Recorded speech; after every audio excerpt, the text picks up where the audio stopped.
very early. I think it was 9:30 in the morning. We're already in line. Uh, there were quite a lot of people in the queue. We had a few people in our community. I think there's about 5 or 6 Tutsi in line. We could tell because we talked when we met there. So the event started. Everybody was lining, getting ready to go inside the conference. Unfortunately, when it came to our turn, I think I was one of the first one. I think Safari, the vice president of Isoko, was first. When he handed over his pass or his registration card, he was told that his name was flagged. He was supposed to go and talk to somebody else. He didn't make any fuss of it until it came to my turn. I think there was another person in front of me before after Safari.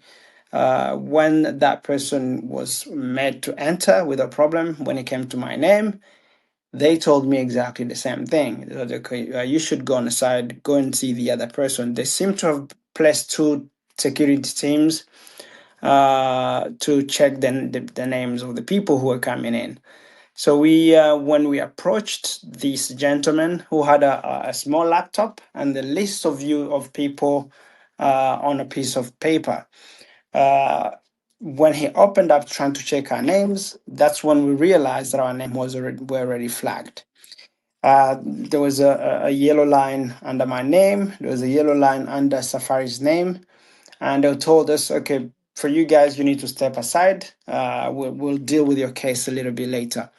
So we stood out there, and there was a very, very weary aspect of it. It was very tense and a little bit scary. Why is it that we're just being singled out of everybody else, and they told us to step aside? As we continue to see, we found ourselves in line. Only the Tutsis were left on the outside. Everybody else was coming in. We had other people that came with us, some American that came with us to support us because they knew we might, if for whatever reason we were not able to get inside the conference, they should be able to go in and pass on the message that we wanted them to pass on, which is a message of trying to get our message in terms of warning people of this genocide that's taking place in our country. 30 minutes down the line, everybody else had already went in, and we only realized that it was only the Tutsi people outside the conference. We tried to talk to them. We were not arguing. We wanted to express our concern and wanted to know why is it that we are not being allowed to come in. There was a little bit of shuffle around. They start pushing us outside. We came out, and then this is the shocking part of it.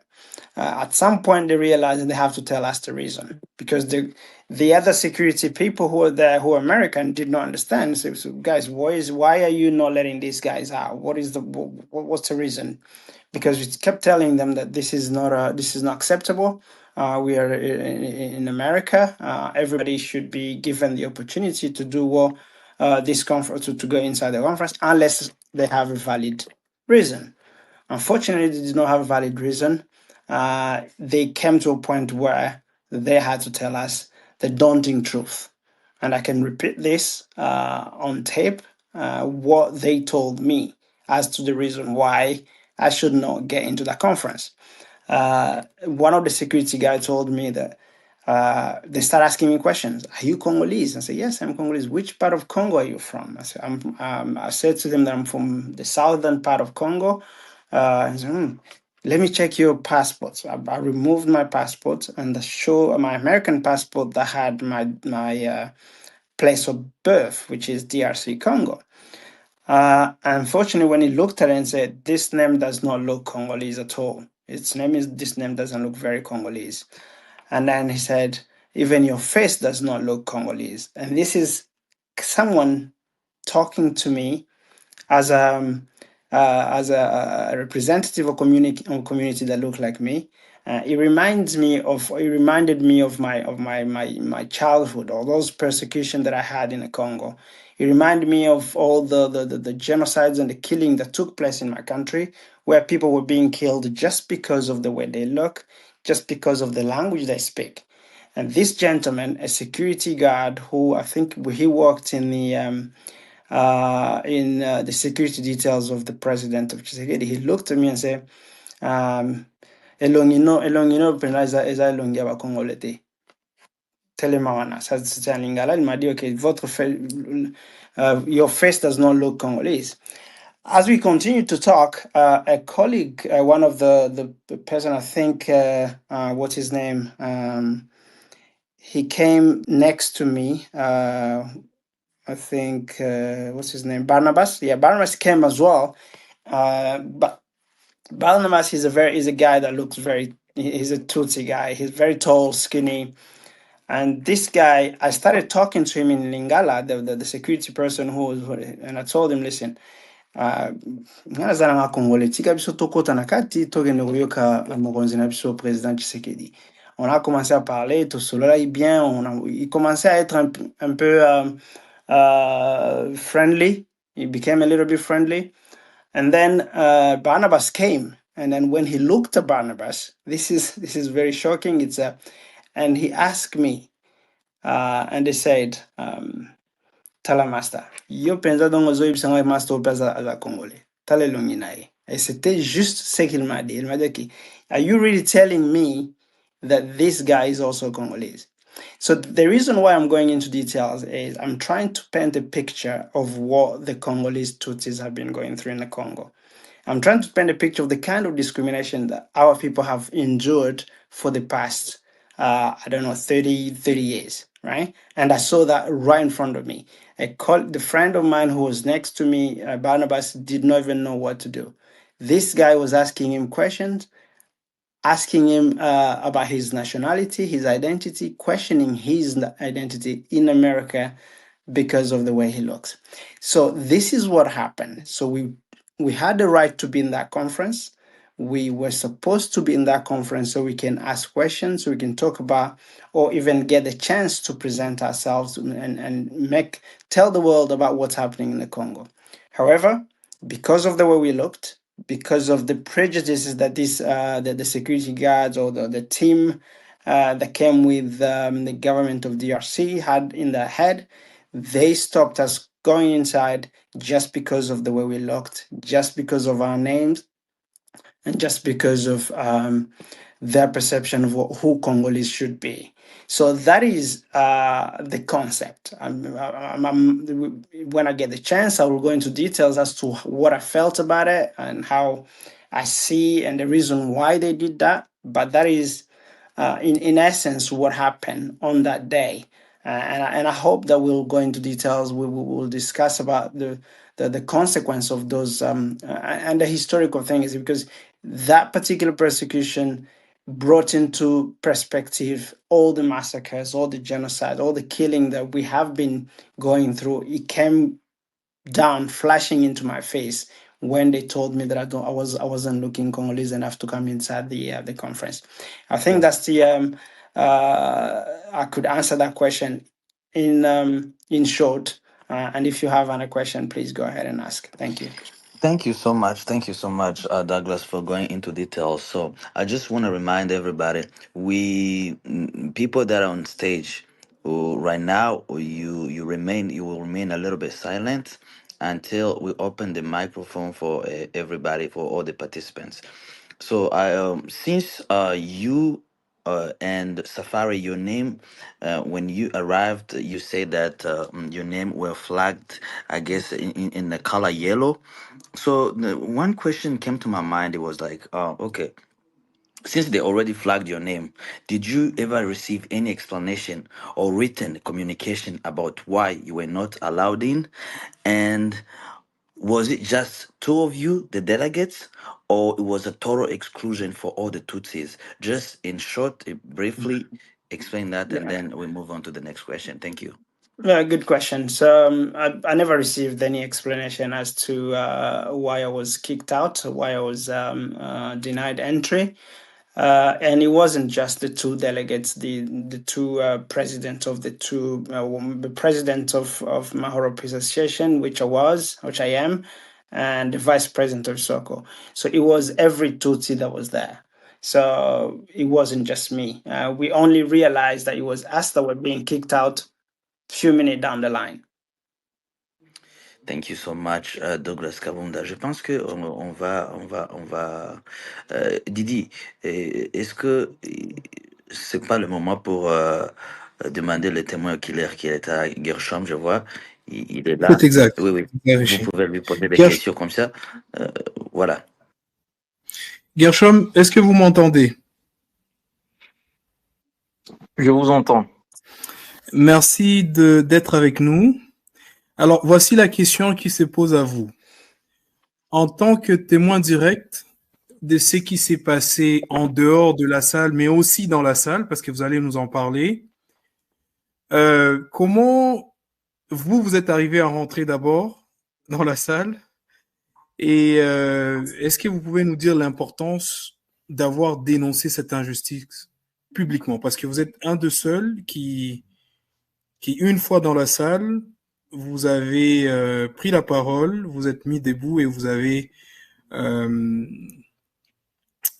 protesté en fait.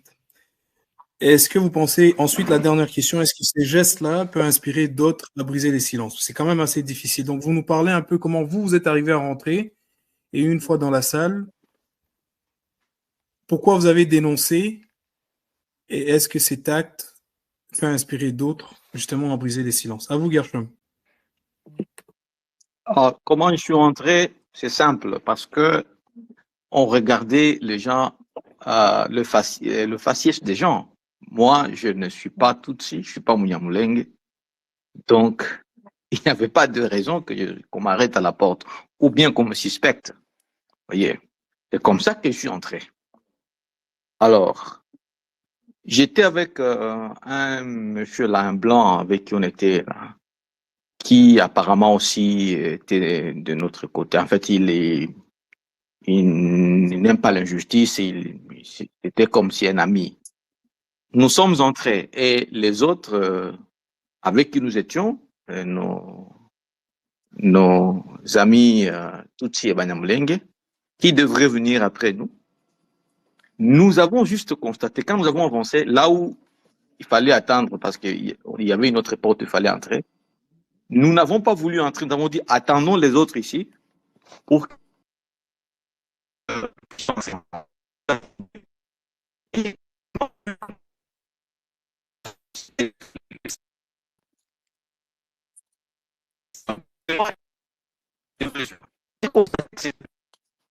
We can't hear Mr. Gershom. Gershom n'arrive pas. Il faut lui demander peut-être de checker le micro. On ne vous écoute pas. Très bien. Oh là là là. Est-ce que là, comment là? Est-ce que là vous m'entendez? Beaucoup mieux, oui, Gershom. Ah d'accord. J'approche à l'autre téléphone. Yeah. Alors, on est entré. Quand on est entré, on a attendu et on a constaté que les autres. Gershom, on vous a perdu on n'arrivait pas à entendre pendant que vous attendiez les autres. Est-ce que vous pouvez peut-être réexpliquer? Donc, vous attendiez les autres avant de rentrer. Donc, on a manqué un bout de vos explications, s'il vous plaît. Voilà. Alors, pendant qu'on attendait les autres, our expectation, c'était que après moi, ça devait les autres, Banyamulenge ou bien Tutsi qui devraient venir. Mais curieusement, nous avons constaté que c'était d'autres personnes qui entraient, que nous ne connaissions pas. Et le blanc me pose la question, mais finalement, c'est-à-dire quoi? Est-ce que les autres, on leur a refusé d'entrer? J'ai dit, bon, attendons un tout petit peu. On a attendu, je crois, pendant 20 ou 30 minutes. On n'a vu personne venir. J'ai dit aux blancs, c'est fini. C'est-à-dire que déjà, on leur a refusé l'accès. Et si moi, je rentre là-bas, on risque aussi de me refuser l'entrée. Et donc, on ne peut rien. Et le blanc m'a dit, est-ce qu'on peut entrer? J'ai dit, on n'a pas le choix. Donc là, c'est fini. Ils vont plus entrer. Nous sommes entrés dans la salle. Et ce qui est curieux, dans la salle. Et ça, déjà, j'étais frustré de voir que on a refusé à d'autres d'entrer, sans raison, parce que à l'intérieur, il y avait des Nigérians, il y avait des Blancs, il y avait des Asiatiques, il y avait toutes les nationalités, bon, en fait, pas toutes les nationalités, mais différentes nationalités. Il n'y avait pas de raison qu'on refuse à un Congolais basculé, Tutsi, ou je ne pouvais pas m'attendre à cela. Alors, j'étais vraiment choqué déjà.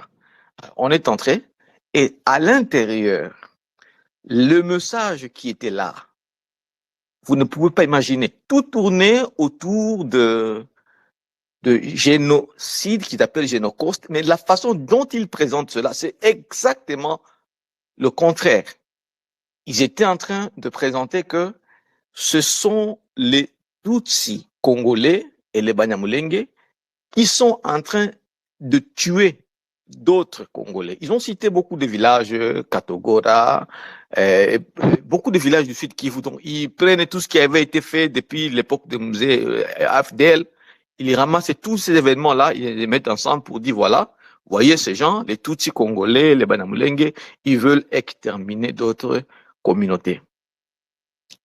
Alors, et puis, quand on était en train de dire cela, on était aussi de dire, ça c'est un autre détail, que l'objectif c'est de remplacer les autres tribus par des réfugiés qui sont dans des camps, des réfugiés qui sont au Rwanda et ailleurs, qu'on les remplace dans ces villages-là où on est en train de tuer des gens. Alors, c'est déplorable. Alors, quand j'ai pris la parole, enfin, j'ai d'abord forcé parce qu'il y avait déjà une consigne. Il y a eu des gens qui m'ont identifié là-bas, parce que il y en a qui me suivent dans des réseaux sociaux. Il y en a qui m'avaient déjà identifié. Il y a eu des consignes qu'on ne me donne pas la parole. C'était prévu que la parole devait être ouverte à tout le monde. Mais on a fait en sorte qu'on désigne les personnes qui devraient poser des questions ou bien faire un commentaire. Ce n'était plus ouvert à tout le monde. J'ai dû forcer. J'étais le dernier à prendre la parole par force.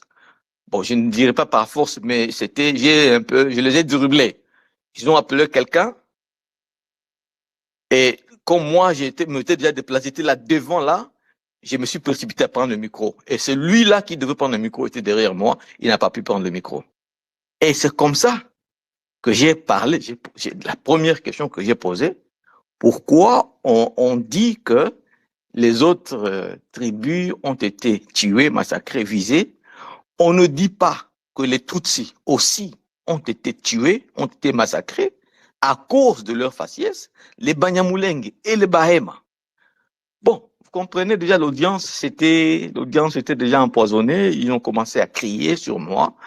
Et j'ai forcé, ils ont voulu aussi me ravir la parole, me ravir même le microphone, mais j'ai forcé en continuant à dire et à insister que peu importe ce qu'on fait, aussi longtemps qu'on est en train de discriminer une partie des Congolais, ceux-là, les Tutsis, les Tutsis plutôt, et les Banyamulenge et les Bahema, il n'y aura jamais la paix et la guerre ne prendra jamais fin. Et ce qui est intéressant, c'est que quand j'ai pris la parole, là-dedans, il y avait des hautes personnalités des Nations Unies qui étaient invitées à cet événement. Sûrement, c'était ces gens-là qui voulaient peut-être utiliser pour essayer d'influencer aux Nations Unies afin de pouvoir avoir cette reconnaissance-là de ce génocide. Et ces gens étaient là. Et d'autres organisations de droits de l'homme. Quand j'ai pris la parole, j'étais très curieux à suivre ce que j'étais en train de dire. Ils m'ont enregistré. Ils ont même approché, ils étaient en train d'enregistrer. Et après mon intervention, je vous dis que, comme on dit,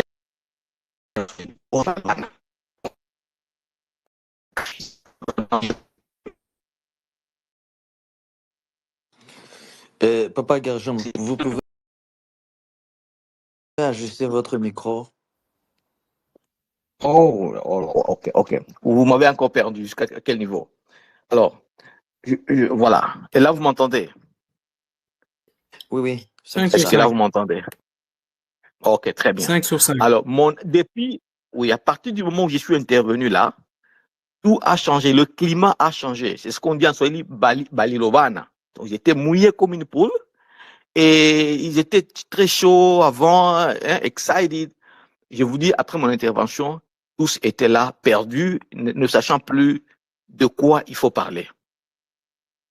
Et ce qui est une bonne chose, c'est que les personnalités là des Nations Unies étaient là-dedans. J'étais en train de prendre note et même de m'enregistrer. Et après la conférence, j'ai parlé à Aida Sawyer, je ne sais pas comment vous l'appelez, hein, Aida Sawyer, je crois que vous la connaissez, la directrice là de Human Rights Watch. Je lui ai dit, Aida Sawyer, vous acceptez ce que le gouvernement est en train de dire ici. Est-ce que vraiment vous ne savez pas que les Tutsis, les Hutus, le Bahema, on est en train de les tuer maintenant alors où je parle, à cause de leur faciès, à cause de leur appartenance ethnique. Aïda m'a dit oui. Ça, je reconnais. Vraiment, les Banyamulenge sont en train d'être tués. Je sais. En tout cas, je vous dis, mais pourquoi maintenant dans vos rapports, vous racontez trop de mensonges? Il y a trop de sentiments là-dedans. Vous allez consulter ces génocidaires-là, qui tuent les FDLR, ainsi que leurs familles.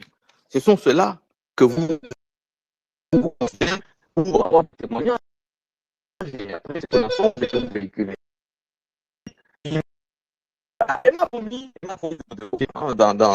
Gershom, on vous entend. Oui, vas-y, allez. On vous entend mal. On vous entend mal. Veuillez ajuster. On m'entend mal. Alors, et là, ça va? Oui, rétabli. Alors, j'étais en train de dire que j'ai fait des remarques et heureusement, elle a reconnu qu'effectivement, il y a trop de problèmes par rapport au site du Nord Kivu et par rapport au et elle m'a promis qu'ils vont beaucoup plus faire attention à leur rapport. Et les personnages des Nations Unies, après la conférence, certains sont venus me saluer pour me dire courage, tu as bien fait d'intervenir, c'est une très bonne chose, ça c'est un courage exceptionnel. Certains m'ont dit ça. Voilà en bref ce qui s'est passé dans cette conférence-là. Bref, pour conclure, parce que peut-être que je ne serai pas tout le temps avec vous, je suis de cela, nos efforts, nous devons faire tout ce qui est notre possible pour mettre fin à cette discrimination une fois pour toutes. Si, peu importe les conséquences, nous devons arrêter ça. C'est déjà trop. Des années, des gens sont en train de souffrir, de mourir, et d'autres sont en prison maintenant seulement parce qu'ils appartiennent à une communauté ou à un groupe ethnique. C'est inacceptable. Donc, nous devons franchement déployer tous les efforts que nous pouvons afin de mettre fin à cela, et le plus tôt possible. Je vous remercie. Gershom, merci infiniment. J'aurais une dernière question. Le courage, la parole que vous avez prise dans la salle, je crois que nous avons quelques vidéos. Si Zila Voumera pourrait peut-être les épingler là-dessus, on apprécierait. Donc la salle, effectivement, était dans une sorte de... Donc une fois que vous avez pris la parole, il y a eu une vive réaction des participants. Mais nous aimerions savoir à qui vous adressiez la parole. Est-ce que c'était parce qu'il s'agissait je crois, d'un officiel congolais avec plusieurs autres membres des Nations Unies. Est-ce que vous savez à qui vous adressiez la parole exactement et quelle a été sa... Oh, très bien. Non, il n'y avait pas... mais après mon intervention, ces gens-là, c'est comme s'ils venaient de perdre leur repère. Et justement, c'était vers la fin, mais après moi, personne n'a répondu à ma préoccupation, personne n'a nié. Mais c'est après la conférence que ces gens-là, les modérateurs et d'autres gens de Kinshasa, sont venus vers moi pour me dire, mais écoutez, ces gens-là, Bon, est-ce que si le Rwanda organise une conférence, les Congolais peuvent y entrer? Pourquoi maintenant toi tu veux que nous puissions les faire entrer? C'est là que je leur ai dit, écoutez, ça, ce sont des Congolais comme vous, comme moi. Il faut pas dire ça. Et là, c'était même en présence de Patrick Mouyaya. Parce que Patrick Mouyaya était déjà juste là à côté de moi et aussi le ministre là, de l'Industrie. Paluku? Paluku, Julien Paluku, qui était là. Je leur ai dit, moi, je ne suis pas parti. Mais ce qui est, c'est inacceptable. Et ces gens-là sont des Congolais. Et après, ils voulaient maintenant trouver des raisons. Oh, ils sont arrivés en retard. J'ai dit non, ils ne sont pas arrivés en retard. Ils sont arrivés avant moi. Mais comment est-ce que moi, je suis entré?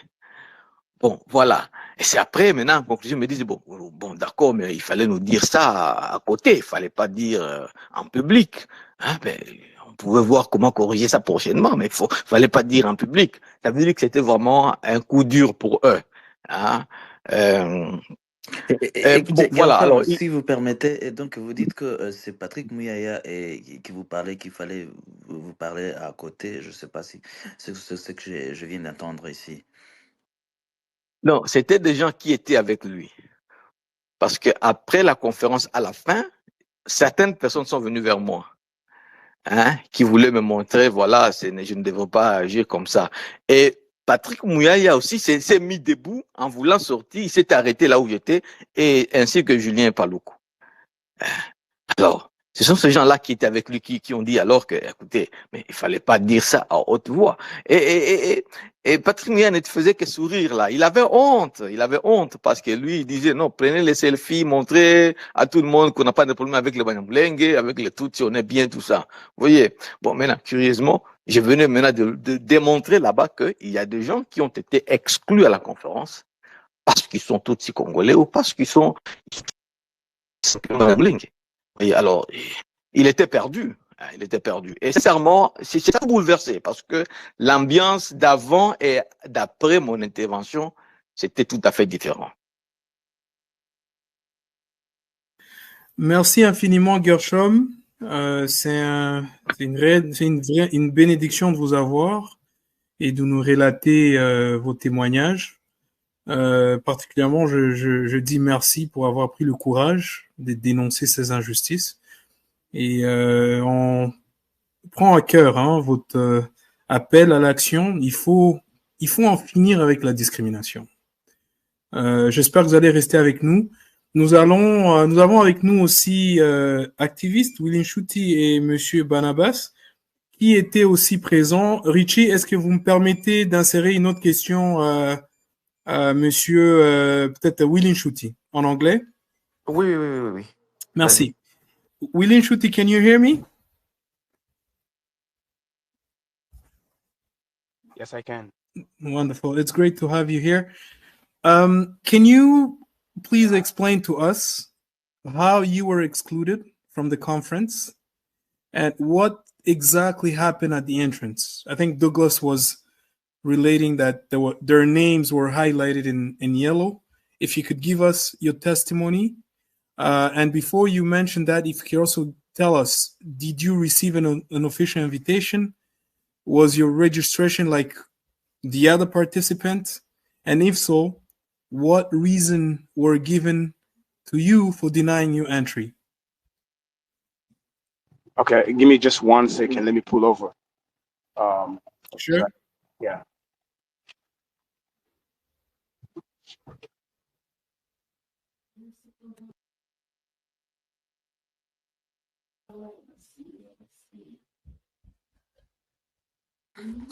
Entre-temps, Zavumera microphone irakora. Zavumera yagize ikibazo cya network. Peut-être pendant qu'on entend William Shuti, Monsieur Barnabas, can you hear me? I can hear you. Thank you for attending the conference. I know you were not allowed to get in. A question to you, did you notice if other delegates faced similar difficulties Didi, can I ask a favor if Barnabas can speak in Kinyarwanda to make even the message going the same way, it's both direction, please. Barnabas, Yeah, is that a fair request? yeah, that's fine. Ikibazo kirabaza tuti ese abandi bari bahari ahariya kuri conference hari ubwo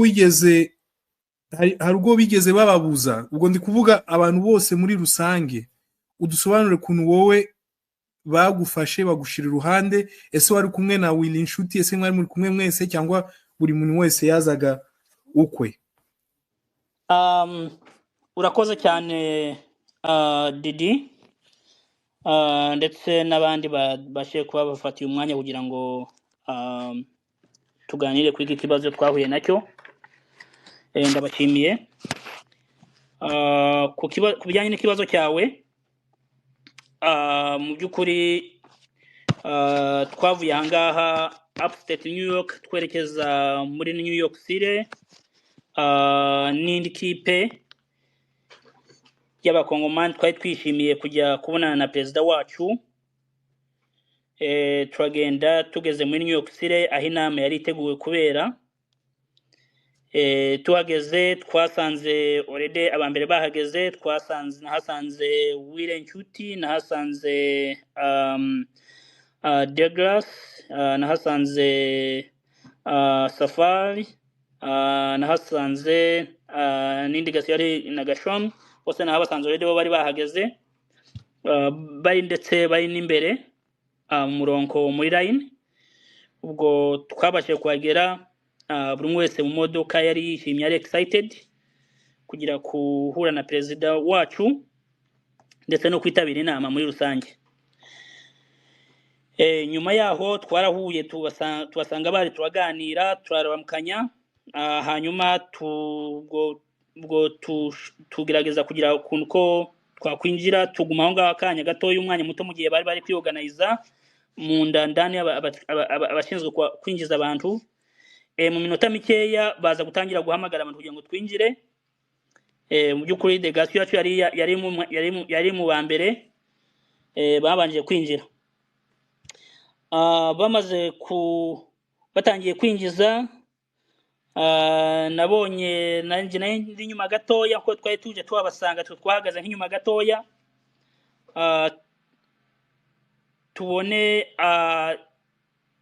Safari baramusohoye, bambye ona bahagaze hari gatoya ngo ikibazo kibaraza kugikemura, baza kugisuraho gatoya. Ubwo twese dusanka bari bana ku maso, ariko nyine yari afite iriya invitation aguma kubereka ese bimeze bite, niki kibura. Bamubaje ibyangombwa, bamubaza iyo invitation, byose arabibereka, bambye ona bahagaze hariya. Ntabwo nasobanukiwe impamvu, kuko nje nari mu binyuma. Ubwo ndategereza natwe nituhagera. Wakurikiyeho ngira ngo ni Willy Inshuti, nawe ahagaze, nawe mbone bamushubije inyuma, byo nawe nabahagaze hariya, we bamurekeye munda muri hallway, ngo nabategereje aho ngaho. Mu kanya gatoya mbone bwana Douglas, mbone nawe ahagaze, mbone nawe baramuhagaritse, bambye arasa aho ngaho. Ariko noneho bamwe muri twe ko barebaga kuri liste, uko babonye kuri liste, checkinga kuri liste, Safari yabashe bari gushaka izina, yararibonye anareribereka ngo dore ngiri izina ryanje, ariko ryari riri highlighted. Ubwo bose bahagarara hanze. Ubwo twe twari dusigaye nyuma kwinjira. Nyuma yaho twe tuguma mu murongo, turakomezamo turagenda, nanje nabaye mpageze. Bambaza icyangombwa, ndakibereka. Noneho umwe wari ushinzwe kwinjiza abantu arambaza ngo where do you come from? Ndamubwira I come from Congo. Ubwo afata ID yanje, hari uwo yayihereje, baja ku rutonde barasuzuma, agiramo gutya, nyuzamo amaso, ayongera ayihereza uwundi ngo narebe, barayimuheza nayo. Nanje mukanya mbone banshyize ku ruhande muri hallway ngo nimbe ntegereje. Ubwo naho kanya twagiye kumana, tubone ngo atangiye kuvuga ngo buri umwe wese nasohoke bahagarare hanze. ubwo tube turasohotse tujya guhagarara hanze n'abandi bari inyuma nabo ntabwo bahise babinjira nabo bahise babasohora. Ubwo noneho hari bamwe bo twari turi kumwe nabo batari babashije kwiyandikisha, ubwo babonye bigenze bityo berekanye ibyangombwa, babajije bavuga ngo ntabwo twiyandikishije ngo ariko dufite ibyangombwa turashaka kwinjira, barababwira ngo ya baguma aho ngaho. Ubwo twese duhagarara hanze, nyuma yaho dutegereza ko baza gukemura ikibazo cyacu. Nyuma yaho tubona abandi bo bari kwinjira, abandi warazaga ukerekana ntuza registration receipt yawe, ukerekana na identification yo bakubazaga mukinjira nta kibazo. So nyuma yaho nibwo twahagaze hasi turaza none twebwe hari ikintu cyo bari kwereka cyo bari gutanga kigaragaza yuko twe tudafite Niki tubasha gukurikirana ikindi bari kwerekana cyo twe tudafite. Twagumye aho ngaho dusanga ntacyo mu by'ukuri, tutangira kwibaza none twebwe kuki baduhosoye ikibazo cyabaye kihe. Dutangira no kubaza bamwe mu bari binjizaga abantu, bavuga ngo ya mwe muhagaze aho ngaho hanze. Ubwo aho niho twatangiye kubona tubone batangiye kutubaza, bamwe batangira nkanje muri rusange. Bambajije kabiri, hari n'undi mugabo ruri hanze wambajije muri ingano mu Gifaransa ngo mbese njyewe I think Bwana Douglas yabivuzeho gatoya hejuru ukuntu ko nabajijwe mu Gifaransa no mu Ringara, nje nshaka kumubwira mu Giswahili ntiyabyumva, nawe ntiyumva Igiswahili. Ubwo twese tunanira communication, mubwira mu Cyongereza ntiyacyumva, nawe mubwira n'Igiswahili ntiyacyumva, nabavuga Iringara n'Igifaransa nawe ntiyacyumva. Ubwo Douglas interveninga abashaka gusobanura kumusobanurira yuko ndi umukongomani uvuga Igiswahili, ariko noneho we yakomeje emphasizing amubaza ngo n'uyu mukongomani. So basically nje ku giti cyanje kuno ko nabashe gusobanura, nasobanura yuko yari direct discrimination based on the race and based on the names, because some of the names they were highlighted. So in my conclusion, ntabwo nabashe kwitindaho cyane, twagize akarengane bakurikije nuko iyo ugira ngo ntibambajije several times cyangwa bambaza buri kenshi ngo mbese uva hehe. Kwari ugufata icyangombwa cyanje ngiki ibisabwa nayo mbifite byose, nta kindi ngombwa kubazwa, ariko naratangaye kugoma bambaza uva hehe uvuga indimi byose basanga bankoresha interview. Aho niho naze kubitahurira this is not right. Ibyi koko abandi bose bari kwinjira tibari kubabaza uva hehe, ni ugutanga ibisabwa gusaba kinjira.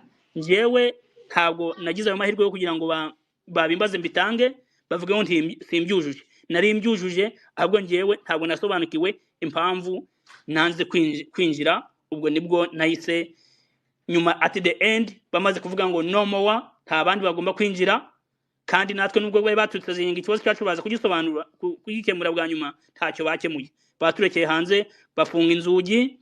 Ku by'amahirwe wire nshuti yagumye muri hallway, hari abandi binjiraga nabo bashaka kwinjira. I think yango we simbizi kuko byagenze, gusa nuko nabonye nawe mu kanya gato mbone bamuzanye bamusohoye bamusunika. It was a big, the whole group twese tuba surprised. So in my conclusion navuga yuko it was direct discriminating based on race and our names. niko nabivuga. Murakoze cyane. Thank you so much. Urakoze cyane. So I guess I'll return the mic to Willie, activist. Willie, I guess Isoko has already asked you a question. I don't know if you already pulled over, then you can have the mic and then tell the people what happened to you. On top of that, right after you finish, we will go back to Gershom. There's one question that the people asked, so remain there. And then, turaza guhita dufungura na audience pour les gens qui veulent demander des questions. Voilà, Willy, le micro vous appartient maintenant. Merci. Merci beaucoup. I just want to say that this is a great opportunity to share our testimony. regarding what happened in New York City. A situation, a scene that was very horrible. That I was not taken by surprise, but it was so horrible that I wasn't even really expecting such a dramatization of the situation. The way I saw it was really transcending my mind and transcending everybody else's mind. And I do believe that everybody who really was at the scene, if he was not driven by the discrimination, everybody could have been really so much astonished at what was happening to us. Um, I arrived in Washington, D.C. A little bit late, but when I arrived, I found my fellow attendees standing in a very long line. I also joined the line like everybody else. There was a woman there who was doing approval verification. Each person would show her the approval email, and she would check if the information matched, what she had on her side. Eventually, when my brother, President Doug, got to her, they told him that although they could see he wasn't a list, his name required him to go to the litigation side. I was surprised, but I couldn't actually say anything. I couldn't comment anything because I was online. I was basically thinking that I'm going to also be pushed back. But his name really made him to go to the to the litigation side. Somebody was there to cross and to double check. Next in line I saw was Vice President of Isoko, Ganeza, whose name also was questioned, and he was sent to the litigation side as well. When it was my turn, brothers and sisters, the lady asked me for my approval email. I showed it to her, and she said to me, "You got a light." Deep within my heart, I was like, okay, this is really a miracle from the Lord, because my name, was enough to be discriminated against, just like anybody else. And I entered, I continued moving forward, but people I didn't even know started blocking me, saying that I shouldn't go further. When I asked them why, they said they needed to recheck if I was really on the list. The woman who had verified my approval email saw me still standing there and came back to tell me, "Why are you standing here?" I'm blocked. And he turned to somebody who blocked me and said, "This one is approved. There is no issue at all." And I tried to go again, but they beat me once more. I approached the woman again, and she came back and told me, "Let him go." She come back and told the team, and she heard them really let me go, and and she was even astonished as well. She told them, "If my verification process is not sufficient, you have to tell me, because I gave this guy a green light to enter, but you're still wondering whether he has or not to go." And I was like, okay, maybe this time around I'm going to be let it go. They eventually let me pass. I entered the conference room and sat down. After only a few minutes, about 5 minutes, a very, allow me to say this, because I did not know this man who came to me robbery. He came to me, rushing at me, and asked me, "How did you get in here?" I told him I entered through the official process. He harshly told me, "Get out." I responded, "I won't leave unless you also remove all other Congolese people right here, because I am not different from any other Congolese." When I saw that he was, trying to insist aggressively, I stood up and went back a little bit, stood up. He tried to grab me and I pushed him away. But all of a sudden, a crowd immediately formed around me. And this was my very first experience, seriously. I had never seen this before, seeing people really forming themselves around me and, trying to mark up me. This is something that was really very horrible, and it was heartbreaking. And people started saying I should leave. But all of a sudden, I hear this voice behind my back saying that besides, he even looks like Makenga. I was like, wait a minute. I lost my patience immediately, and I told him, so just because of that facial phenotype, I am not allowed to be a Congolese, just like you guys. There was a chaos trying to push me out, and I told him, let me go on my own if you want me to go out, hoping they would let me go by my own. But instead, that same group followed me. They try to really do all the maneuvers for me to appear like a stranger or a threat. But I had to really keep them from getting this access. I was like, okay, do not have access to me because I have the right to go out by my own. You don't have to follow me because I came here officially. I came here as a Congolese. I came here to attend a conference that was open to everyone. You do not have to follow me. If you don't want me to attend, let me go. If my facial phenotype is all you are looking at, then let me go. They followed me anyways. We went downstairs. The lady that gave me a green light saw me coming back. She was like, why are you coming back? I'm like, you got to ask him why they're pushing me out of the room.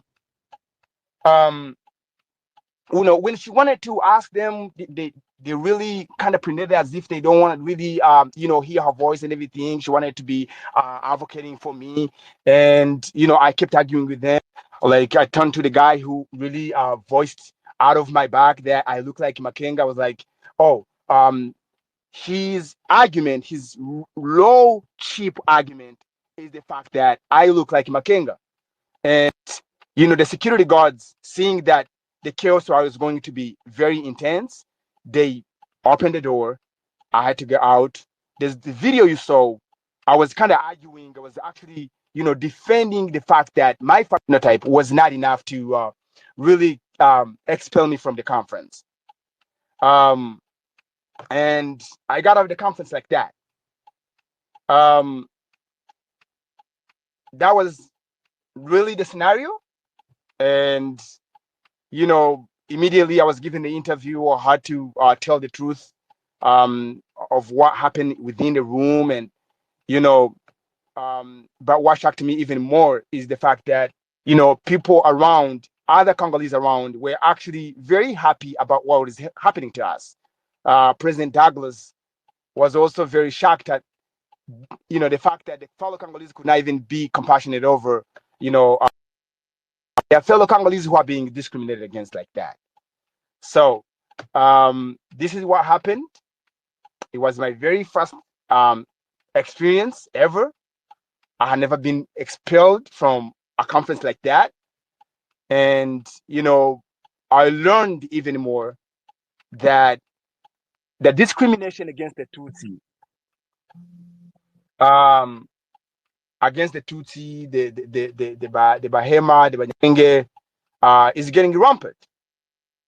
A discrimination that started way before I was born is still actually growing even exponentially. It's growing even worse and worse and worse. So if it is worsening, it is high time we understood that Congolese have to come together and unite and make sure they basically fight the discrimination and every type of looking at your brother, your sister as somebody else just because of their facial phenotype. That's because of their morphology. That's because of their names and the language they speak. So, my brother, this is what happened to me. And I want to thank you so much for this opportunity to share. Thank you, Willie. The specific question that I would like to know, some participants mentioned that their names were highlighted or appeared in yellow or were flagged in some ways. Can you confirm if that was the case for you as well. No, I believe my name was not highlighted in yellow, because all I saw, Douglas' name was highlighted in yellow. I saw it with my 2 eyes, not somebody else's eyes. I saw it. Kagiraneza Safari was highlighted as well in yellow. But my name, I guess because of the spelling, this is what I suppose. I'm not quite sure why they did not highlight my name. But hoping that since my name is really escaping from, stereotype like that, I was like, now this is a high opportunity for me to get in a room and express my concern. But nevertheless, if you escaped from the style of your name, you're not going to escape from the facial phenotype that you have. So my name was not, I was given a green light, meaning since the lady was telling Douglas and Kagiraneza that their names are really questionable, then that means mine was excluded from that, stereotyping like that. But my name was really good. My name was good. I guess it was simply because of the spelling of my name that confused, them somehow. Thank you, Willie. Thank you, Willie. Stay with us. I think some questions will be addressed to you. I believe the next eyewitness is Safari Kagiraneza. Before we ask him a question, let's give a few minutes to Safari Munyarugendo for maybe to summarize in French, because a lot of people that are French speaking that are not keeping up with us in English, especially those that are in the Congo or from the Congo. Safari. Yeah, just 3 to 5 minutes so that we can keep. We have a lot of questions that are coming, so we need the Safari Munyarugendo to do as a little bit of summary, and then we can move on. Thank you, Papa Safari. Le micro est à vous.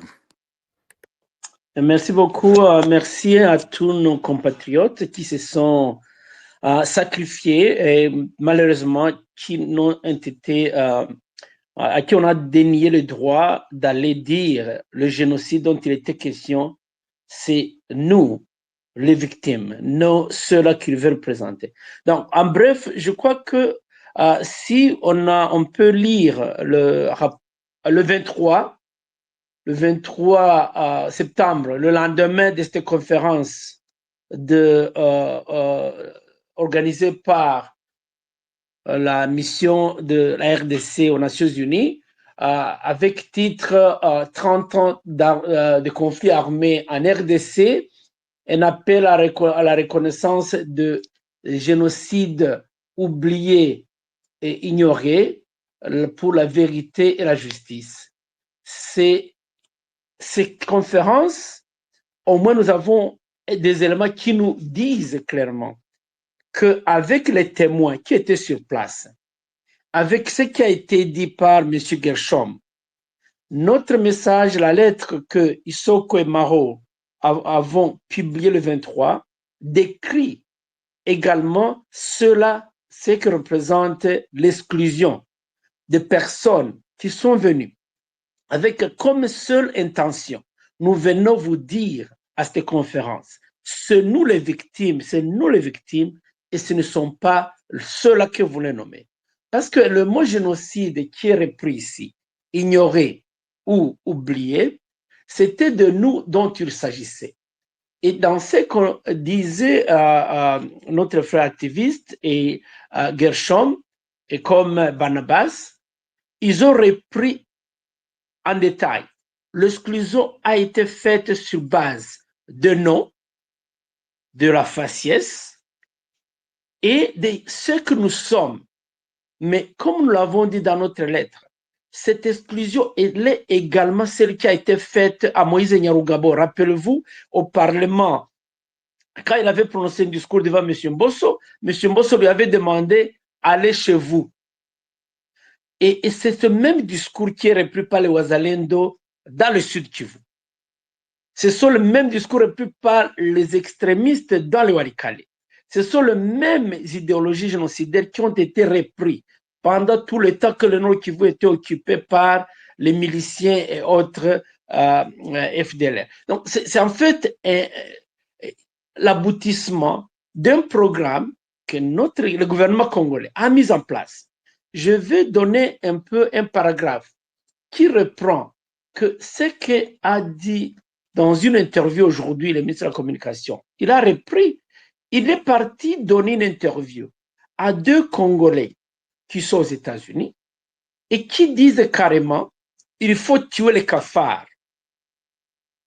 Il demandait aux Zalendo, si vous trouvez un Tutsi, c'est un Rwandais, c'est un cafard, il faut le tuer. Le mot cafard, ça veut dire, c'est littéralement le même mot qui a été utilisé en 1994. Les cafards, ce sont les cockroaches, ce sont le mot infiltration, et ce sont ces mots qui ont été utilisés aujourd'hui par certains médias de réseaux sociaux, et ces acteurs de réseaux sociaux ont reçu les ministres de la Communication. Représentez-vous, si un ministre de la Communication de la RDC qui parle d'un génocide n'arrive pas à distinguer et qu'il prenne ceux-là qui condamnent, qui appellent à une des tribus congolaises, des cafards, c'est ça le génocide. Et ici devant moi, à tous nos compatriotes, ceux-là qui peuvent l'envie de nier l'existence d'un génocide.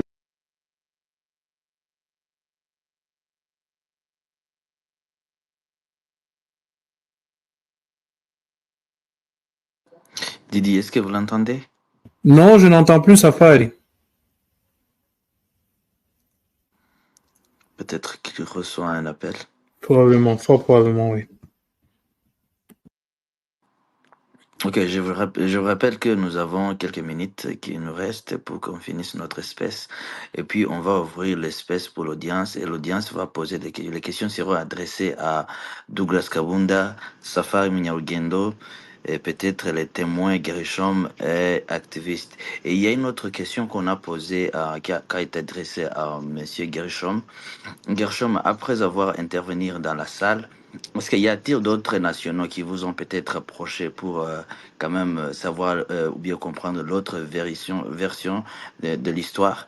C'est une question qu'on m'a envoyée dans le DM. Je ne sais pas si vous avez une réponse à ça. Gershom, vous Oui, m'entendez?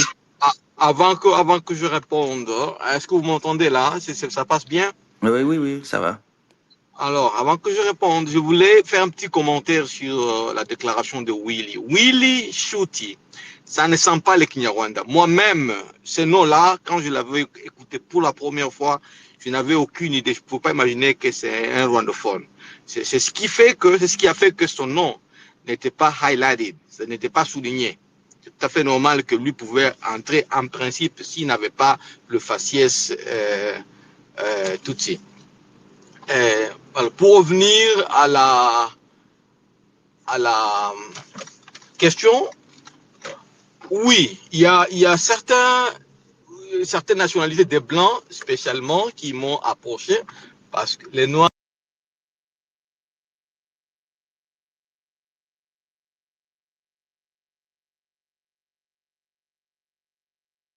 Didi, est-ce que vous entendez Gershom? Mais pas du tout. Pas du tout alors.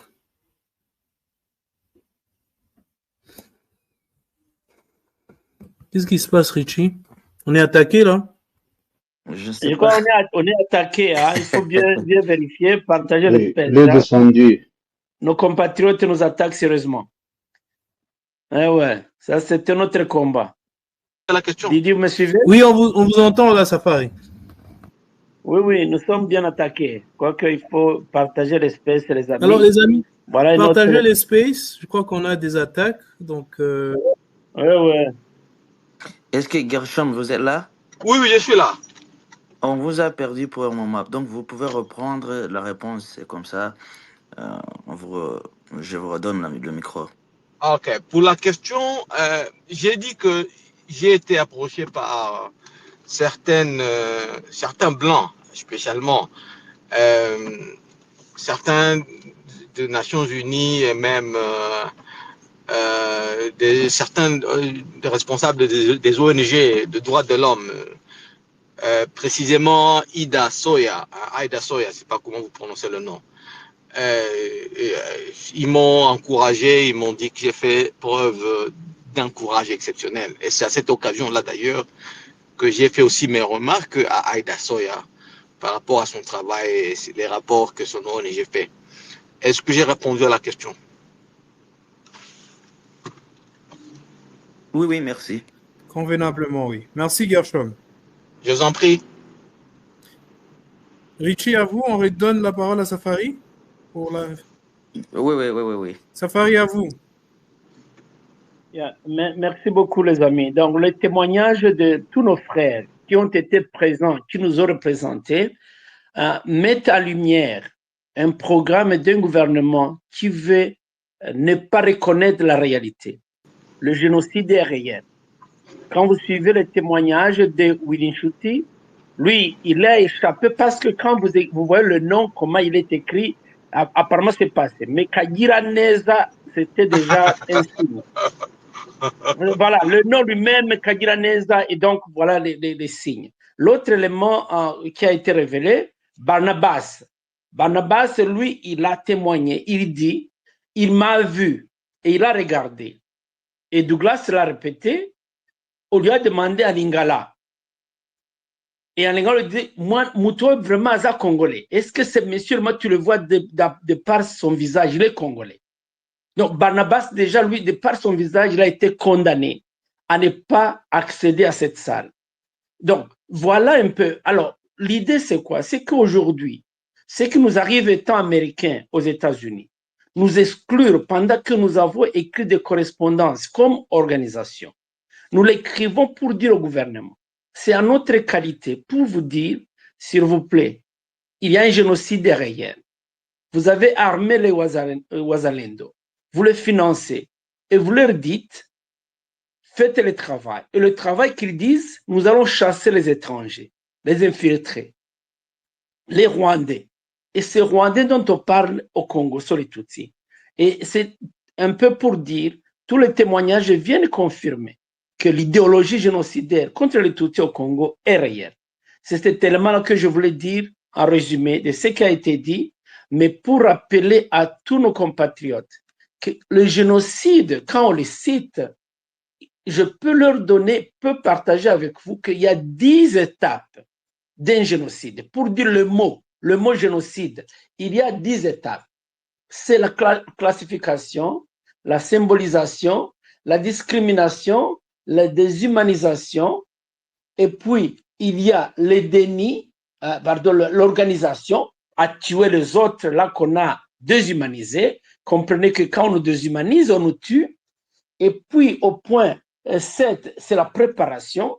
Là, les Ouazalendo sont préparés à exterminer un groupe ethnique, et ils le disent à travers le propos, mais également la persécution. Rappelez-vous les persécutions que les Banyamulenge subissent dans le haut plateau de Minembwe, le bombardement. Il a cité d'autres endroits. Il n'a pas cité dans l'Ituri, chez les Bahema, il n'a pas cité chez les Banyamulenge dans le sud, il n'a pas cité. Et quand on cite, Gershom nous a dit, on a cité Katogo Kasika, mais on n'a pas cité les victimes de Gatumba, qui sont des Congolais, mais pas ceux des Banyamulenge, on les a ignorés dans la liste des victimes de ce génocide dont on parle. La persécution, c'est l'étape, la 8e étape. Le 9e étape, c'est les dénis. On nous dénie le droit d'exister au Congo. On nous dénie le droit d'être Congolais. On nous dénie l'appartenance nationale. Et l'étape dernière, c'est l'extermination. Et c'est là où nous sommes. Donc, si les Nations Unies, si le Human Rights Watch, c'est cette étape-là où nous sommes, l'extermination. On extermine un peuple après avoir terminé ces autres étapes. Quand on tue, vous avez suivi les youtubeurs que M. Mouyaya a reçus, qui lui ont donné une interview. Ce sont des qui disent Kafar, il faut les exterminer. C'est là où nous sommes. Quand Bitakwira dit, le Tutsi, c'est un serpent qu'il faut le tuer, donc un animal qu'il faut éliminer. C'est là où nous sommes, et ça s'est fait maintenant en 2025. C'était pour dire la preuve que nous avons reçu, les témoignages de nos compatriotes, est un signe évident d'un projet qui existe. Maintenant, pour masquer, il crée le mot génocide oublié et il cite jusqu'à Tingi Tingi. Et pendant qu'ils ont cité les Hutus tués à Rutshuru, au début c'était 300 personnes, ils ont réduit à 140, mais ils appellent cela un génocide. Mais je crois que nous, Tutsis, au Congo, il n'y a jamais eu un discours d'une tribu, d'un personnage Tutsi, ou Munyamulenge, qui a appelé à tuer un Hutu, un Ande, un Hunde, un Nyanga, un Mufulero, un Mubembe ou bien Mushi. Et c'est là la réalité. Et nous devons ensemble continuer à dire tout haut le génocide est réel au Congo contre les Tutsis au Congo et les Banyamulenge. Et les Bahema, ça c'est réel et ces étapes-là sont remplies. Merci beaucoup. Merci beaucoup, Papa Safari. Comme je vous ai dit, on avait préparé beaucoup de questions pour nos intervenants. Comme ça, nous allons continuer avec la liste et après, on va faire un débat, an open debate for everybody. So, the series of questions that I have, I'm gonna ask Douglas and as well as Safari, and also I heard who is present again, Didi. I think the Vice President of Isoko is there, Safari Kagiraneza. Oh, that's good. So the microphone is gonna be on him. Ni ukoresha impuhwe? C'est lui? Ok, merci. Ok, merci. Donc, je vais poser des questions, quelques questions à Douglas, comme ça, et puis je reviens et je vous pose la question et Safari comme ça. Doug, as a community leader, I have a question for you. How do you think, how do you interpret this incident in the broader context of the UN's mission to promote inclusion and equality? And again, have you ever experienced the similar treatment in other international forums or event? Let's just start with those and then we go next. Doug, can you hear us? I can hear you. Can you hear me? Thank you. I can hear you. All right. No, thank you. Again, we continue to thank everyone who's still listening, and those who have contributed as well. We continue to thank you as well. In terms of your question, let me jump to the second part of it. If I have ever experienced such a treatment in an international arena like this, unfortunately, this is not the first time it happened to me. Certainly, this one is a little bit. It's a little bit at an international level, and because it was the venue itself being at the United Nations is a lot more prominent. But since growing up and living in diaspora, I've always been involved in community. In community organizations such as this one, and I remember a similar incident happened to me back in England, where a conference was being held by I think at that time was Kabila, who was the president. And as an organizer, community organizer, Banyamulenge community in England, I remember we wanted to attend the conference not only because we had a specific message, we just wanted to go and participate as other Congolese, to see our president, to listen to him. But the treatment that we got in that particular conference is exactly the same as this treatment. We were denied to get in because of the way we looked. At that time, we were called all sort of names: Rwanda, infiltré, all sort of names, just because we look different. And unfortunately, that didn't even end well, because we got even to a point where we were physically assaulted. We were thrown out of the room. They were told that you're not welcome in this. This is a Congolese only conference. So to your point, this discrimination is not new to us. It's a story of our lives. It's a very sad story of our lives. being of this generation.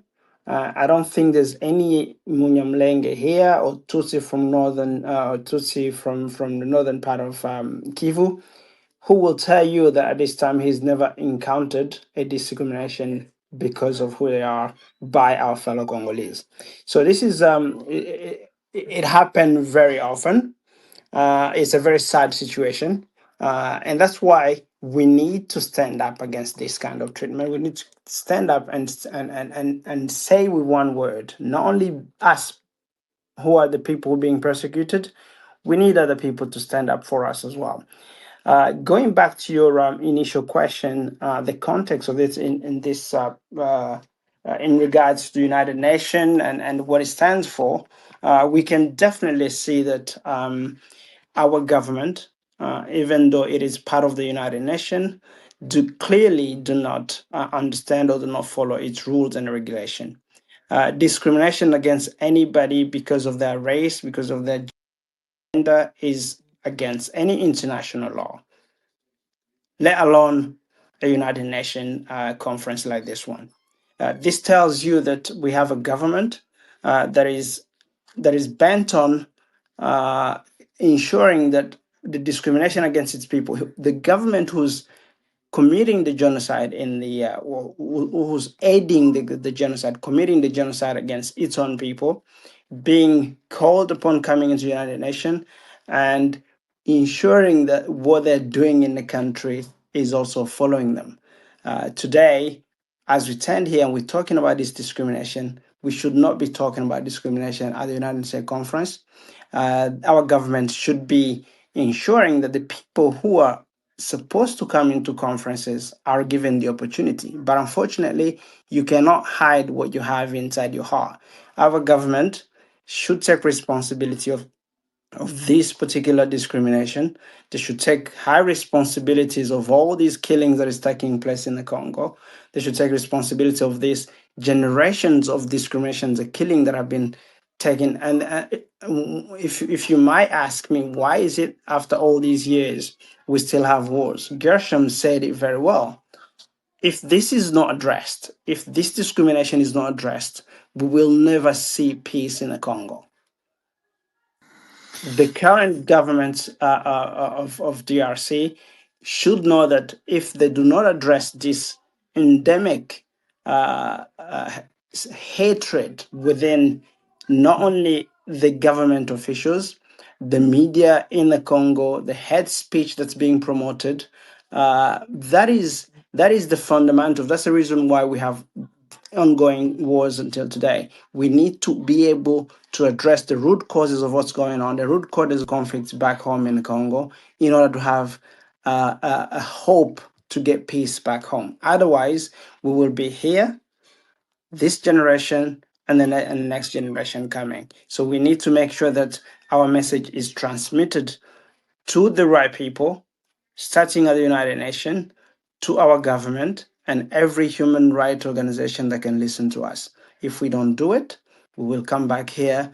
Our children will inherit this particular hatred. Our children will be fighting the same war and the same discrimination that we have been fighting for us. So it's high time that everybody who's listening to here, who's listening to this podcast, or listening to this space, should come message saying that enough is enough. The Congolese people, the Tutsi in northern part of the Tutsi and Banyamulenge and Hema are human beings. Our lives do matter. Our lives do matter, and our rights need to be protected just like every other Congolese. Without that, the war will continue, the peace will never be seen. That's what I could answer you for that particular question for now. Thank you. Thank you so much, Doug. Before I could move on to Safari, the president of Isoko and vice president, I still have I have one more question for you that I want to ask you. Allow me to ask you this as a leader of community. What are the emotional and psychological impacts of this kind of exclusion on your people?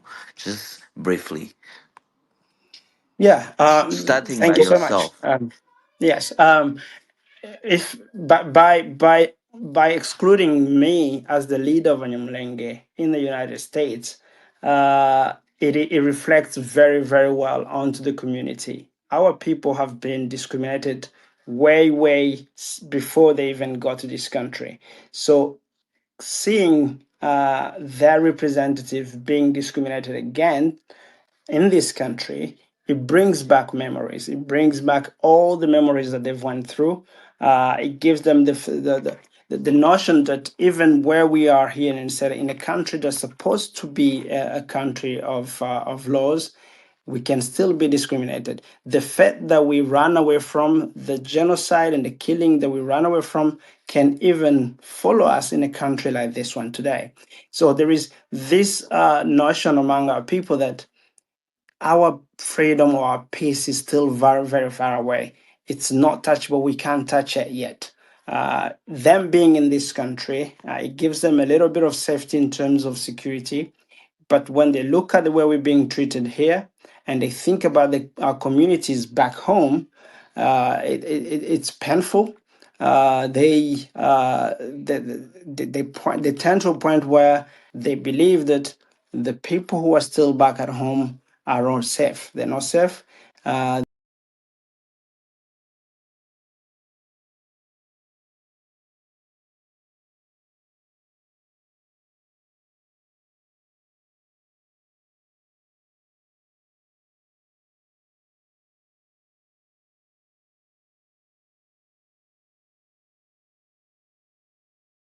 In South Kivu are inaccessible. So they're being bombarded by the current government. There is no help. And if they're seeing that situation that's currently going on back home and seeing the discrimination on the leaders here in this country, that brings into perspective, and they know that there are still a long way to go until peace is achieved. So it's a very dear situation for them to be in, and I can completely understand and feel their pain. And we're here, and we'll continue to talk. We'll continue to push until we see that we get our freedom, until we get that peace back home. Thank you. Thank you so much, Doug. Papa Safari, je vais vous poser aussi des questions, malheureusement que c'est moi qui parle parce que Didi, peut-être que he's hacked, I don't know, he cannot hear everybody that really well. So je vais vous poser deux questions pour the leadership, you and Safari, and right after that, I guess Safari, Vice President, will come back to tell us his story. So my question is this. How have your organizations, Mahoro Peace Association and Isoko USA, formally responded to this incident? If Jarabaye, have you taken any step to contact, for instance, UN, the media, or international human rights groups?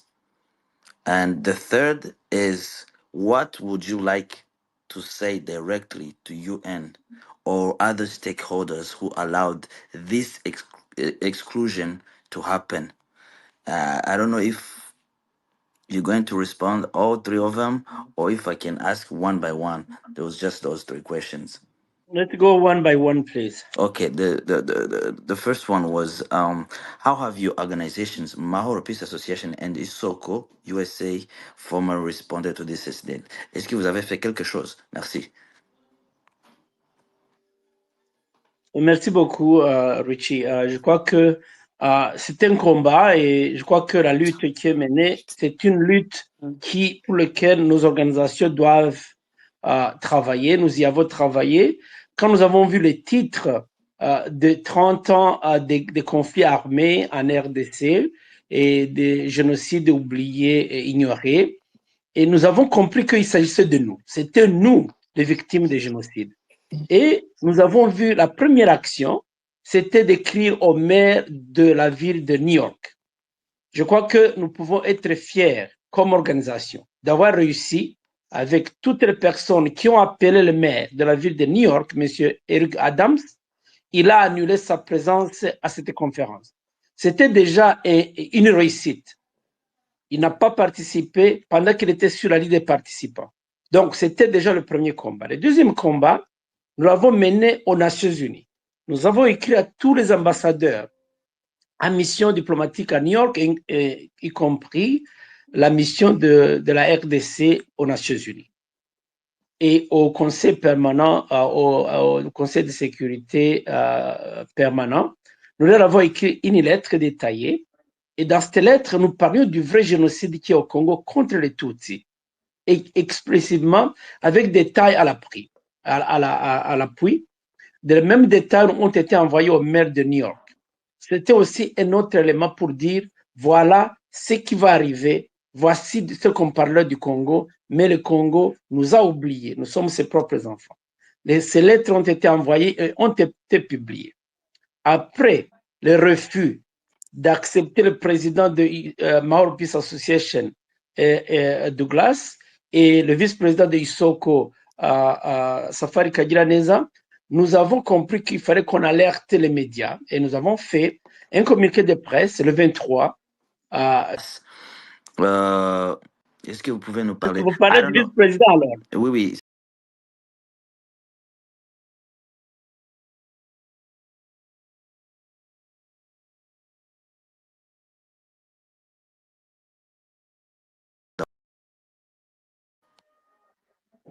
murakoze cyane kugeza aha ngaha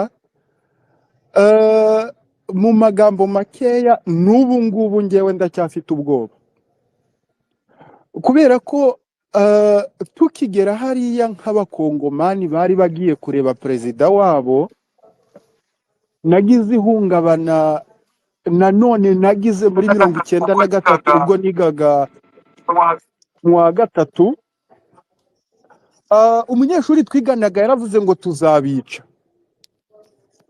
icyo gihe nahise ntekereza bazatwicira iki ariko nanone inshuro ya kabiri ndi kujya mvuye igicanga ndi kwerekeza ahantu bita Imweso bya bindi by'abana ibyo bita kotama cyangwa se gusombera nasombereye imodoka noneho yaragendaga imanuka umutanzi bo yavamo aramfata arankubita agenda ankaranga mu cyondo hafi nk'ibirometero 2 avuga ngo nye Batusi ni nye munareta vita mu Kongo urumva ni kera byongeye kungarukamo ngeze hariya Washington New York bari kuvuga ngo ntabwo wowe uri bwinjire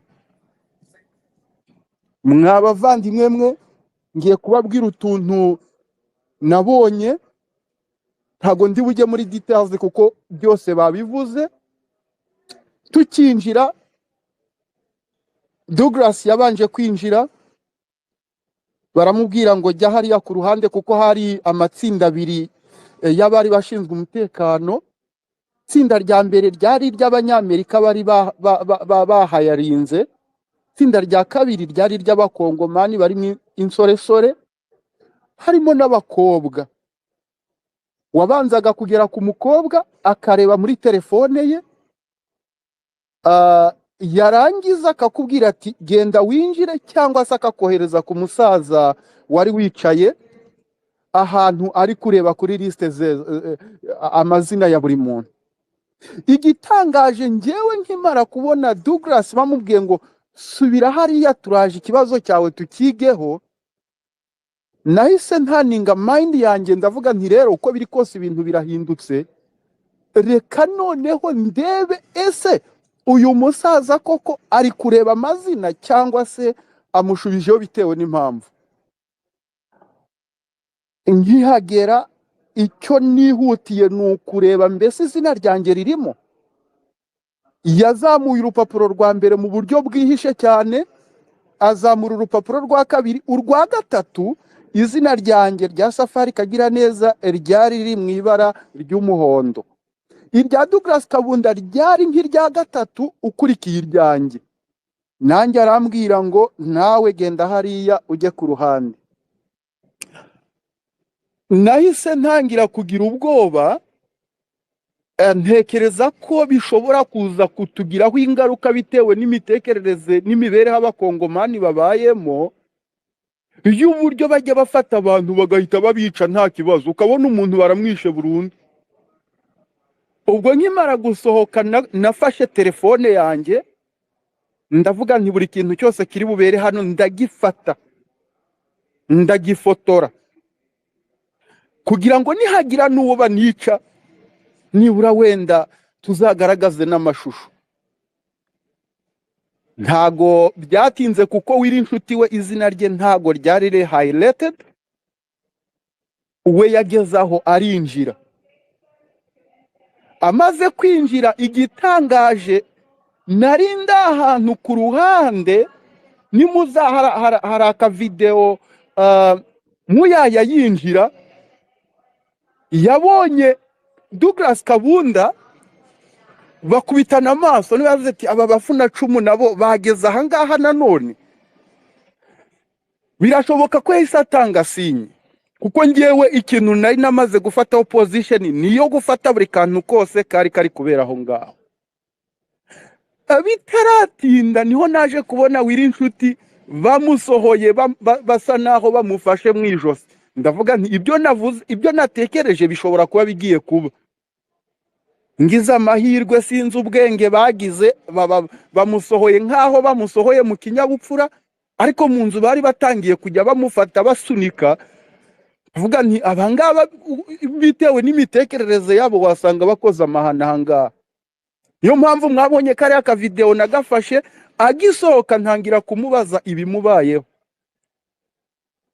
Reka mbabwize ukuri, niba mwararebye neza hari abana babiri bari mbese beskotinze timu yari iri kumwe na muyaya b'imisatsi, nibo bambwiye ngo ntago muri bwinjire. Nabwira nti kubera iki tutari bwinjire? Ngo nongwa amazina yanyu ngo ntabwo ari amakongomani. Niho twagiye ku ruhande, noneho nsa naho ndi kubakuramwe amagambo, ndi kubabaza niyihe mpamvu mutemera ko twinjira. Arambwira ati rwose ubundi uvuka he? Ndamubwira ati ngewe mvuka muri Kongo. Aramba hehe? Ndamubwira nti muri North Kivu. Ngo ayayaye, ngo aya mazina yanyu ngo aragaragara nk'aho ari amanyarwanda cyangwa amagande. Guys, nahise numva ngize ubwoba, ndavuga nti bano bantu uko biri kose bamaze kugaburirwa urwango rutazigera rurangira. Noneho niho navuze nti rero igikwiye kubaho nuko bino bintu twabisakaza ku mbuga nkoranyambaga kugira ngo nibura wenda n'abandi batazi ikibazo iyi shusho n'aya mazina bifite babashe kuba babisobanukirwa. Reka mbabwire nti umuntu wese witwa amazina nk'ayo dufite n'iyi shusho dufite, nta gihe na kimwe nkurikiye ibyabereye hariya, nta gihe na kimwe ko ngizigera tubona nk'abantu bayo. Ari nayo mpamvu mpamagarira abantu mbabwira nti ese niba uri ku ruhande rwa leta ukaba utaritabiriye ibiganiro bya perezida wawe, uri kutubreminga twebwe twagiyeyo kubera iki? Niba wenda twebwe twaragiye mu makosa, niyihe mpamvu batazanye bamwe mu bari ku ruhande rwa leta b'Abatutsi nibura ngo baze bahagarare hariya ku muryango bajye bavuga ngo wowe Safari ndakuzi ntabwo winjira, wowe Douglas Kabunda ndakuzi ntabwo winjira? Kubera iki batakoze iyo strategy? Abantu muri nyuma ya Kisekedi, reka mbabwize ukuri, namwe ubwanyu murabizi ko turi guhohoterwa, ariko noneho mukagumya gutsimbarara namwe ibyo mutemera. Reka mbasabe muhindura icyerekezo, kubera ko uru rugamba ndababwiza ukuri nitutarurwana ngo turutsinde, ari mwebwe muri kuvuga ngo muri nyuma ya Gisegeti ntazabemera, muzasanga mwararuhiye ubusa. Rero mureke dufatanye urugamba turebe ko twagira iwacu huzuye. Murakoze Bwana Richi. Murakoze cyane. Didi, ubu ngubu urabasha kuvuga, mikrofone yawe irakora? Richard Ukunyumva, peux-tu m'entendre? Can you hear me? Je t'entends, I can hear you. Oui, j'utilise mon propre compte. Donc, bakoze aba intervenant, abafashe ijambo, ni ukuri turabashima ku bwa courage yanyu, le courage que vous avez eu de participer et d'aller à New York. Et merci aussi de nous relater vos témoignages. ndibaza yuko tugeze mu kanya Richie ko ku opening a dialogue noneho abafite ibibazo babibaze. Siko bimeze Richie? Yeah, niko bimeze, nanjye ndahita nkibarizamo ikibazo kimwe dutangira, hanyuma ukuntu bari buze gukurikirana haraza kubanza Free Mind niwe wageze mbere, Free Africa, I'm sorry, hari uwitwa Free Africa arakurikirana na Nomade, kuko Nomade yabanje aramanuka arongera aragaruka yanadukiniye n'imiziki, and then nibamara kubaza ndababwira abandi bara. Entre temps, I have one more question that I just want to ask. Richie, before you ask your question, combien de questions on a? Ndibaza yuko byaba byiza ababaza ibibazo, vous adressez la question aux participants, soit Douglas Kabunda, Safari Munyarugendo, Safari Kagiraneza, activiste, Gershom, Barnabas. Ikibazo cyanyu murakibaza umuntu umwe, noneho akibasubize. Turafata ibibazo bingahe Richie? Bo nasaba ko n'ababaza ibibazo bazajya bapresiza avuga uwo agiye kubaza, kandi mubibaze mu buryo bugufi kugira ngo space ize kurangira kare abantu bose babasha guparticipa. Urakoze. Sibyo byaba byiza. Okay, reka ngiye mite. Richie, I will allow, please, can you give only a number of questions? Let's go by 5, 6, or 7, and then we stop, because you can't say open questions. Please. Okay, sounds good. So we're gonna start with the five first questions. So if you have one question, go urafunga microphone, and then we're gonna go to the next, and then he's gonna ask another question. So I'm asking all the speakers to note down the questions so that bize kutworohera coordinating ikiganiro. Okay, my question was, I have one question to both Safari and Douglas, and I want both of you to speak on this before I give the microphone to others. Have other Congolese organizations or civil society leaders expressed solidarity with your cause? We start with Douglas and then Safari. Thank you. I can answer that one. So far, we haven't received an official civil organization from other Congolese community in regards to this. However, I have personally received a message of encouragement, a message of sympathy from a group of Congolese people, of Congolese group that represent the Swahili phone of Congo. I think they are represented in a platform called Mashariki Plus. It's an organization made up of Congolese, of Swahili-speaking Congolese. They sent a message and they even called me. That is the only community that have reached out and provided some kind of comfort and a message of solidarity. Apart from that, we have yet to receive any other groups at all. Thank you. Thank you so much. And Safari Munyarugendo, si j'ai une question pour toi. La question se dit, what actions are you planning to ensure your voices are represented at the international level going forward? Thank you. And then I open the mic for other people who wants to ask questions. Papa Safari, la question vous est adressée. Merci beaucoup Richie. Oui, la question c'était comment allons-nous faire parvenir nos messages au niveau international. Je crois que notre histoire elle-même, elle est une histoire qui est partagée. Ce combat de plaidoirie, nous l'avons commencé. Et surtout, nous sommes unis comme organisation de représenter nos communautés parce que nous avons été tués en 1990, dans les années 90, nous sommes en 2025, on continue à nous tuer au pays et nous sommes des réfugiés qui ont été reçus aux États-Unis. Nous continuons à faire cette plaidoirie. Notre façon de faire la plaidoirie, elle est située à deux niveaux. Il y a l'aspect judiciaire, juridique, tous les crimes, tous les discours de haine qui sont faits contre nous, les Tutsis congolais, les Banyamulenge, nous et les Hema. nous les enregistrons, nous les gardons et nous les amenons comme des preuves matérielles devant des procès à venir, comme acte de génocide. Parce que les propos eux-mêmes peuvent te faire tuer.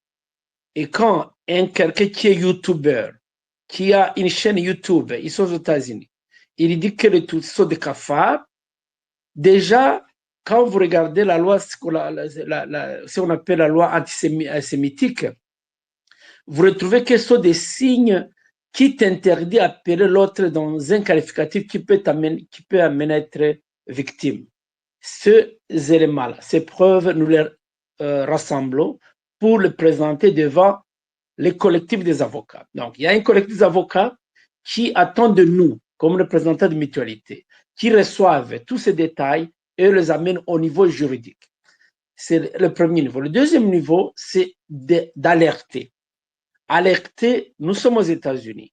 Ceux qui sont au Canada, ceux qui sont en Europe, vous avez vu que le même jour, le 22 septembre, au même moment, les mutualités des Banyamulenge et des Tutsis du Nord Kivu et les Yéma se sont retrouvés à une conférence de presse à Bruxelles pour présenter les faits réels qui démontrent le génocide qui est fait contre les Tutsis, les Banyamulenge et les Yéma.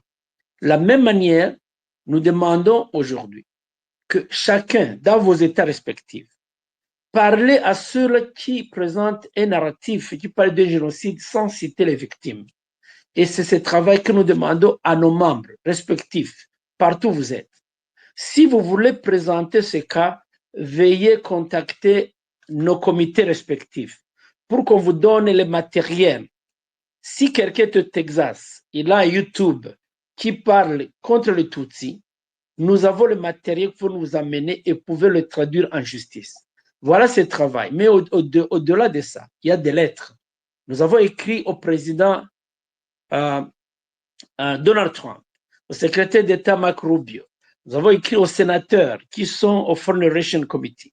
Mais surtout, la dernière action, quand nous avons écrit au maire de la ville de New York, nous avons dit, allez à cette conférence, ça serait une trahison contre le pays qui nous a amenés ici comme survivants d'un génocide qui se faisait chez nous au Congo. Nous vous demandons de ne pas aller.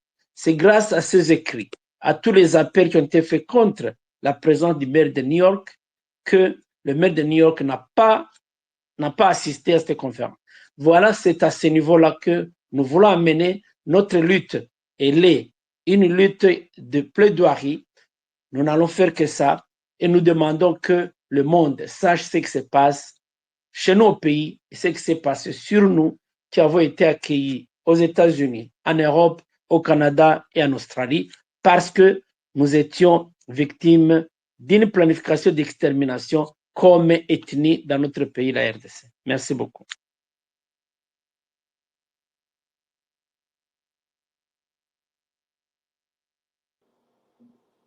Merci infiniment, Safari. Richie, tu es toujours avec nous? Oui, je suis là. Alors, je crois qu'on va procéder aux questions. Donc, je crois que vous aviez donné la parole à Free Africa Autonomy Group.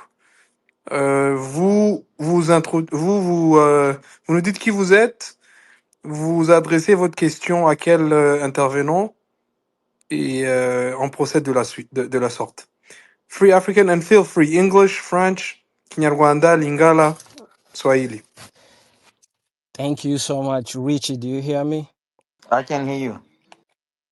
Yeah, thank you. First of all, I really want to thank Richard and you, Isoko, for this big conversation today.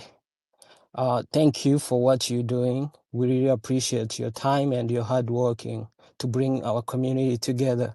So, to be brief, I have a question for Douglas Kabunda, the president of Mahoro Peace Association, which is my community member, also my community organization.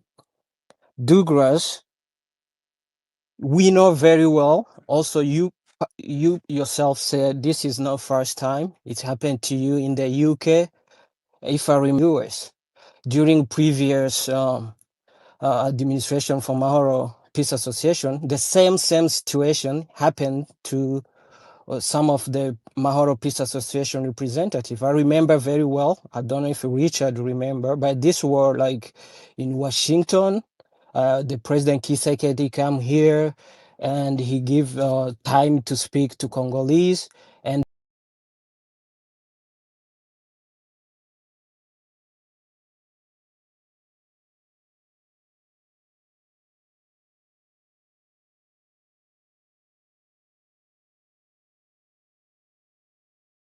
our fellow Banyamulenge was denied on time.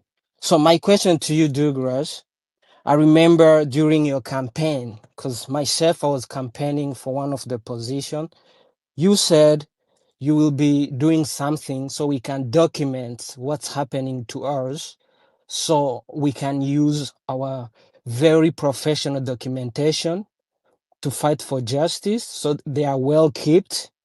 Even when we achieve peace, we can still revisit what was happening to us so our kids can know what we went through.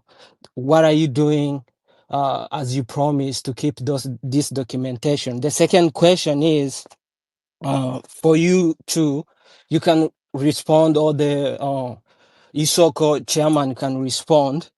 You guys, you have a very big community here, members of our Tutsi, or let me say, people from North and South Kivu in diaspora. We are so many. I think we are in the thousands. What can we do, since this is not happening for first time and it's going to happen again? What can we do next time to be more prepared? Not just for advocacy. We did a lot in advocacy, guys. The FM from Rwanda was speaking to the UN, our issue, our problem. He spoke to Trump direct in the White House. We don't need more advocacy. We already have much advocacy. What you guys can do, so you can use your thousand of members to respond accordingly to such a big hatred event. We know that good leaders are those who can rally their peers around their cause. We are so many. I think if we were prepared and show up in numbers, that's gonna be another situation to talk. They may feel our presence. We are in America, you know. They can't treat us here the same way they are treating us in Congo. I wish you guys next time you prepare your peers so we go in numbers so they can feel our presence there. It's not just coming in the US and do whatever they want. Why? You guys have members in thousands. How can you rally your peers so we can follow you and to fight for justice? Not just advocates of writing letters, talking to senators. Even Trump knows our issue. So we have to step up, use your members, and have a very, very response. And also, lastly, what are you doing to respond to this? Don't talk about sending letters. We need a very practical, tangible response. Thank you. No, thank you very much for. I can answer that for the questions. I think you've asked three questions. The first question you ask about the what we are doing to ensure that we have a better documentation of what's happening to us. And thank you for keeping me honest in terms of my campaign promises. And I'll be very happy to share with you. First of all, I'm very happy for your question, and I'm very lucky to have my community members, young community members who are engaged and who are following and making sure that the elected are accountable. I like your attitude. I like the fact that you had that question. In terms of documentation, we do have we have plans. We have what we are planning on doing is very well prepared. As you know, we just started our mandate. We have our website, which is the Mahoro Association website. Right now, it is the area that we're planning on using as a repository for all the letters and everything that we're doing. However, We also have a plan to create a more technologically advanced database, whether it's going to be a website or whether it's going to be a website that's dedicated to archive everything that we do or everything that we're planning on doing, so that it's accessible by not only our members but also by organizations that will need documentation as part of the legal process when we bring our cases to international courts. So that is something that I promise and something that we're going to deliver. It's still at the beginning, but we have not forgotten about it. Yes, second question that you ask is a very, very important question. We do have numbers. We have enough numbers to make a difference. However, we need to look at this and our advocacy a little bit different. We cannot keep doing the same thing, the same type of advocacy, and expect something different. We need to rethink our method and our methodology. Right now, we still rely on the old way of doing this. We send letters, we do march, and we expect things to change. Even though our voices are being heard in different type of situation. For example, we had a positive outcome on our advocacy in terms of this particular conference, because we prevented the mayor of New York City from attending that particular conference. That's a positive. It's proof that the old method can work if it's done properly. The fact that we did not mobilize enough people to attend the meeting is because this particular conference was put under wrap. It wasn't given to us enough time to organize, and they knew that. They knew that because the intent of this conference wasn't right. The intent of this conference was to divert away from the real issue. The government of DRC knew that by publicizing this conference, there will be a lot of opposition, because what they're trying to portray us, we're trying to protect the genocide, is not the right way. They're trying to make sure that the victims are presented as the perpetrators. And that's why they try to keep this particular conference under wraps, so that not many people will know about it. Even if you ask other Congolese, they'll tell you, but they didn't know about this conference. So that's the reason why we did not mobilize enough people to ensure that we have enough presence in New York. And the fact that that was given to us few days before the event, we did not have enough time to apply for permits for protesting, and we cannot gather in New York City with large numbers without permit. So they knew all that and they were prepared, and that's why we did not mobilize. But to go back to your point, I think it's about time that we use our numbers. Both our communities work together. In the past, our communities have not really worked together closely. I think we need to change that. I think this is the right path. For our voice to be properly represented, we need to unite and put our voices together. And that's one way. And the second bit is to ensure that we need to start doing a long-term planning for our people. We live in this country. We have access to all the administrative positions that we can occupy. So we need to start educating our youth people to start working into occupying these or getting into the administration of the United States. This will give us a better voice, a better representation, and our advocacy will be a lot more powerful than just letters and protest. So there is a period of education. We need to ensure that our youth and our people are engaged at the local level. They participate in their local election. I do have an example that I can provide, which is the Ethiopian community in America. The Ethiopian community have such a large voting population in this country that they're able to get enough lobbying power during election time. They can elect a person who is going to help them with their plaidoyer, with their advocacies. So we need to move beyond what we've been doing in the past 3 years, plan ahead, have our youth and our people involved at the local level, at the state level, and then from there, we'll have enough power going forward. So the struggle is real. There are a lot of battles that we need to fight, but in reality, everything is in our hands if we are committed enough to do it. So I really thank you for this question, and I hope everybody who is listening and who has a dog in this fight to start looking at what we can do, and we are going to be able to provide that education. We're going to drive that knowledge into the people at the state level so that our people can integrate in American politics, so that we can have a better representation and a better voice going forward.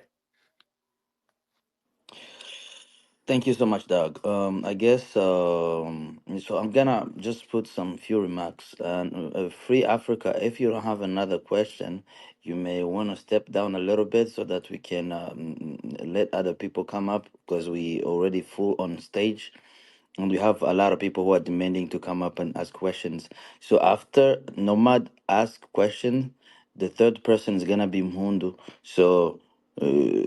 Mind you, if you finish when you finish to ask a question, so you can be flexible and give other people space so that we can keep on with that. Didi, est-ce que tu m'entends? Oui, je vous entends 5 sur 5. Ok, merci. Donc, voilà. Nomad, go ahead. Yes, thank you, Richie. Thank you, Didi, and thank you, everybody here. Before I ask my question, it won't be fair if I don't voice my appreciation. So let me applaud the courage and bravery of our brothers who have shown that fear have been vanquished. Some of us, of my age, who've been living in North America or in Europe for some time now, we lived through the period of Les Combattants. I don't know if some of you remember. And the time that we were being attacked in bars, in malls, and God forbid if you try to attend such meetings like the ones my brothers here and sisters attended.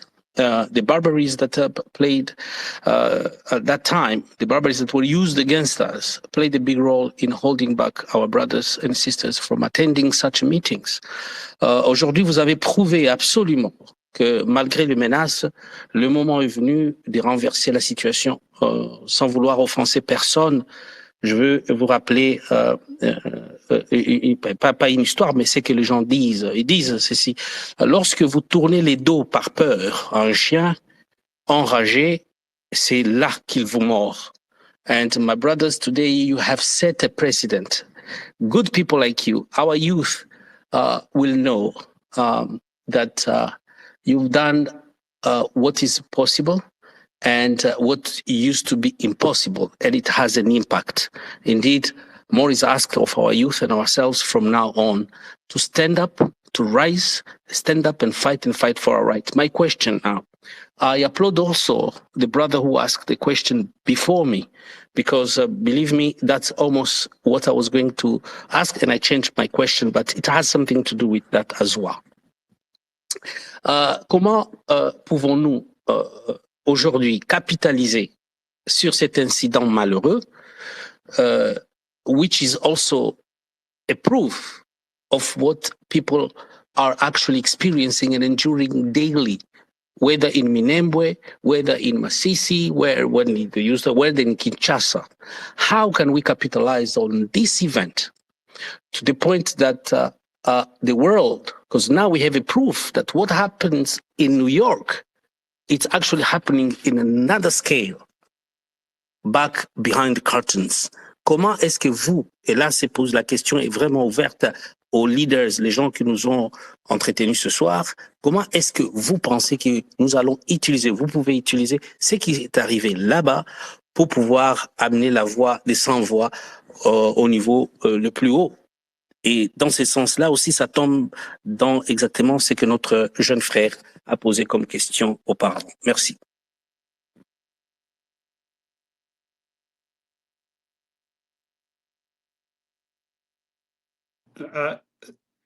So is that question addressed to anybody? Can anybody pick it up? Or yes, I answer to the panel. Douglas, which you can start, and then to you, Douglas, and President Safari as well. Merci beaucoup. Let me have a first attempt to it. Safari can respond in French. You asked the question in French, so he'll try to answer that as well. But I think it's the continuation of what we just said. The fact that this event has happened in New York, here in America, highlights exactly what is not only the exact, maybe the worst of what's happening back home to the people like us. This is it's a screen image of what's happening back home, but at a large scale. So there is, from now on today, there is no doubt that what we say and what people back home are saying is true. If it can happen to us here in America, imagine what's happening to those who are not here, to those who are in the Congo, to those who are in areas where the current government is controlling.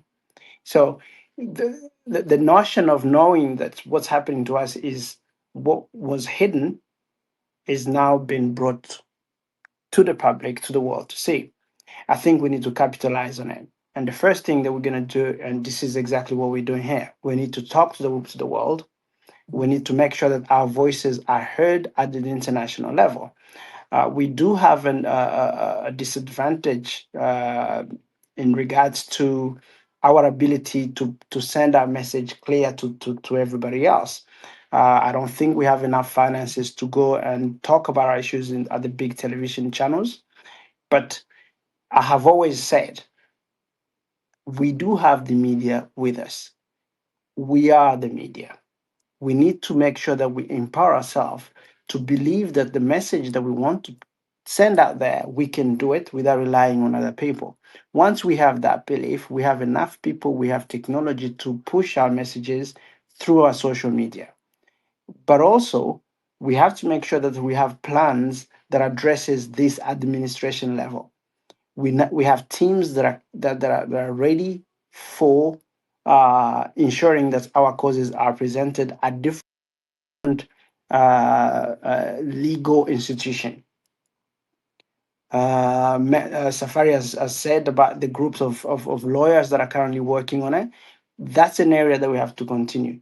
But in terms of what's happening back home, our country is pretty much inaccessible to people like us. We have a small area that's currently liberated, but a bigger part of the country back home is inaccessible to people like us. So it's very difficult for us to bring that message to a regime that's trying to suppress our message. Our only hope is the people who are here, the diaspora.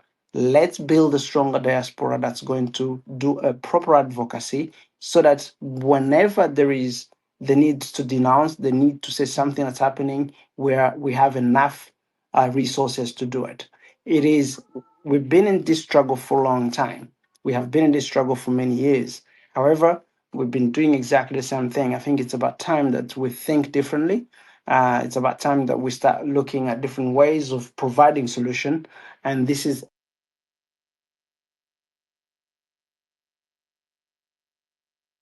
Douglas, we've lost you. Il a reçu un appel, je crois. Fort probable. En attendant qu'il revienne, Mpundu will be next. Dede, And then Trilwano, yes? I think I would recommend the two communities to get together for them to strategize how they are going to advocate for their people and their future and their next generation and everything, instead of basically laying out strategies right here on open space like this, because it's not gonna really, I don't think it's even strategic. This one is even less strategic. So I think questions like this should be asked when communities are together just by themselves, because this is how we can basically bring about the change, the development, the strategies and all of that. This is how we can lay out every single approach that we can use. But right here, I don't think it's gonna really serve us even better. Thank you. Well noted. Merci beaucoup.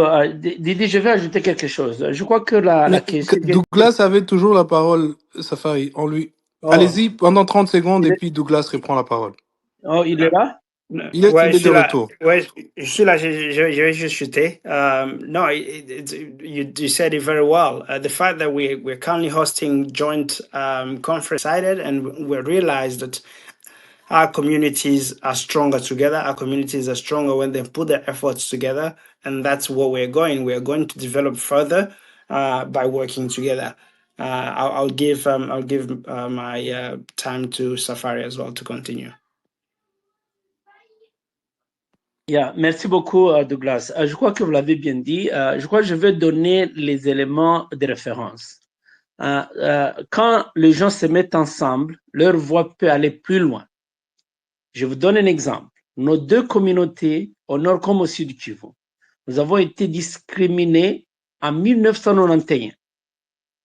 La majorité d'entre vous peut-être n'étaient pas encore nés. En 1991, nous nous sommes retrouvés une fois et nous avons dit, plus jamais ceci. Luttons ensemble pour que nous puissions accéder à la conférence nationale souveraine. Ça, c'est un élément de l'histoire que chacun d'entre vous doit prendre à cœur. Si nous étions en 91, nous étions appelés des gens à nationalité douteuse.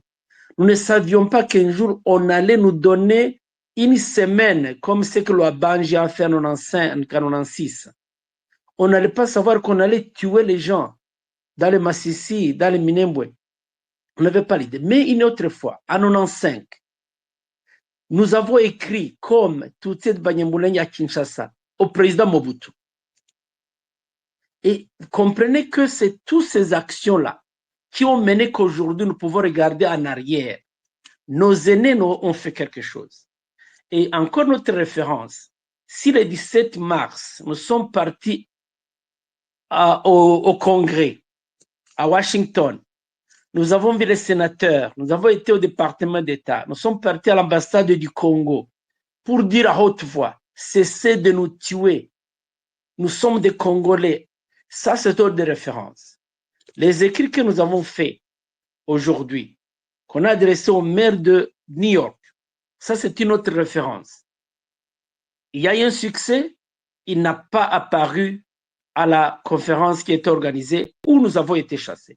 Voilà ces éléments de référence. Vous, comme jeunes, take those references, then put them in perspective. Les autres actions peuvent être menées. Et si nous voyons aussi la lutte que mènent nos enfants au pays qui ont refusé de mourir, qui disent, au lieu de mourir sans combattre, j'aimerais me battre jusqu'à ma mort. Ça, c'est un autre exemple qui doit nous préparer, nous, qui sommes dans la diaspora. C'est la lutte libère.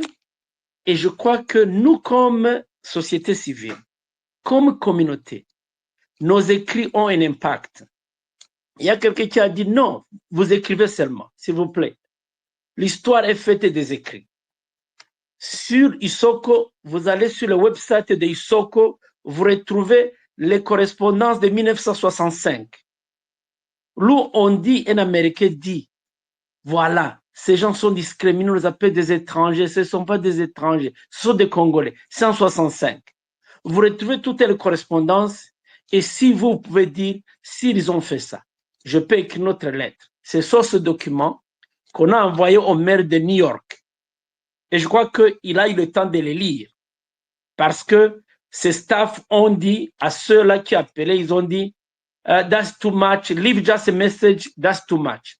Voilà les effets des écrits et des actions. Mais on peut faire plus et ensemble encore, on peut travailler. Je remercie mon frère Douglas avec qui nous avons compris que c'est ce travail en commun qui va nous permettre à ce que nos voix arrivent et nous demandons à tous nos membres, partout où vous êtes, venez, prenez ces écrits, vous pouvez les utiliser et faire votre voix puisse être entendue chez vos sénateurs dans vos États respectifs. Merci beaucoup.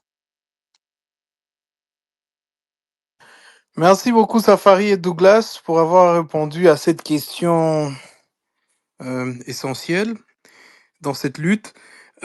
Monsieur Mpundu, Mr. Mpundu, Muvandimwe Mpundu, À vous, le microphone pour une question.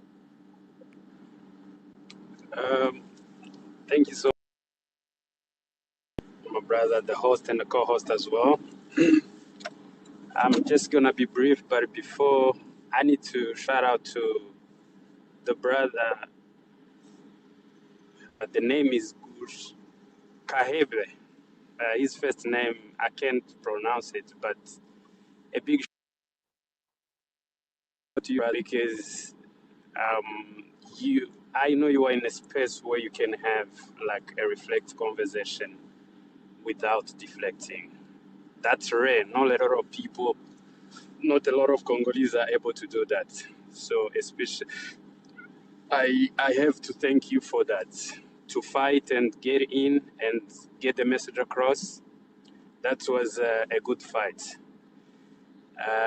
My concern or my question should be very brief.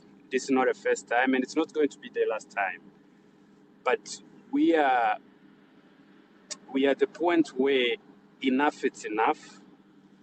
Even if you were to attend such a conference, you need to know at the back of your mind that you need to be prepared that something like this it's going to happen because it has happened several times. When I saw the return of Mr. President Douglas, when they turned him back, as well as his the people that were together, I was like, if I was Mr. President Douglas and I was at the scenario, I was at the spot, I was not gonna go back. That conference wasn't going to be happen. That was the moment where you, I don't know the measurements, I don't know what the structure was, but that was the moment where you're supposed to disturb that conference to the larger scale. You shouldn't care if they were to arrest you, you shouldn't care if they were to push you, you shouldn't care if they were to beat you, but that was the moment of denying the existence of that conference.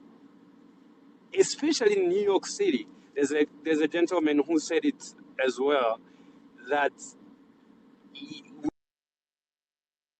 got people, but at that spot, I don't know why you guys didn't have a courage spot, because there's nothing we're gonna get as Tutsi people for free or in the nice way. Everything that we are passing through, everything that we're supposed to get it by force. That we all know. So at that, there was no need for you guys to.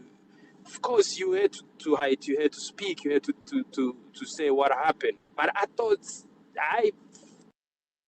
think there was supposed to be more. It just brings me to point of fields who understand discrimination of Tutsi. That wherever you go, whether you're doing advocacy, whether you're doing whatever, just that you are fighting.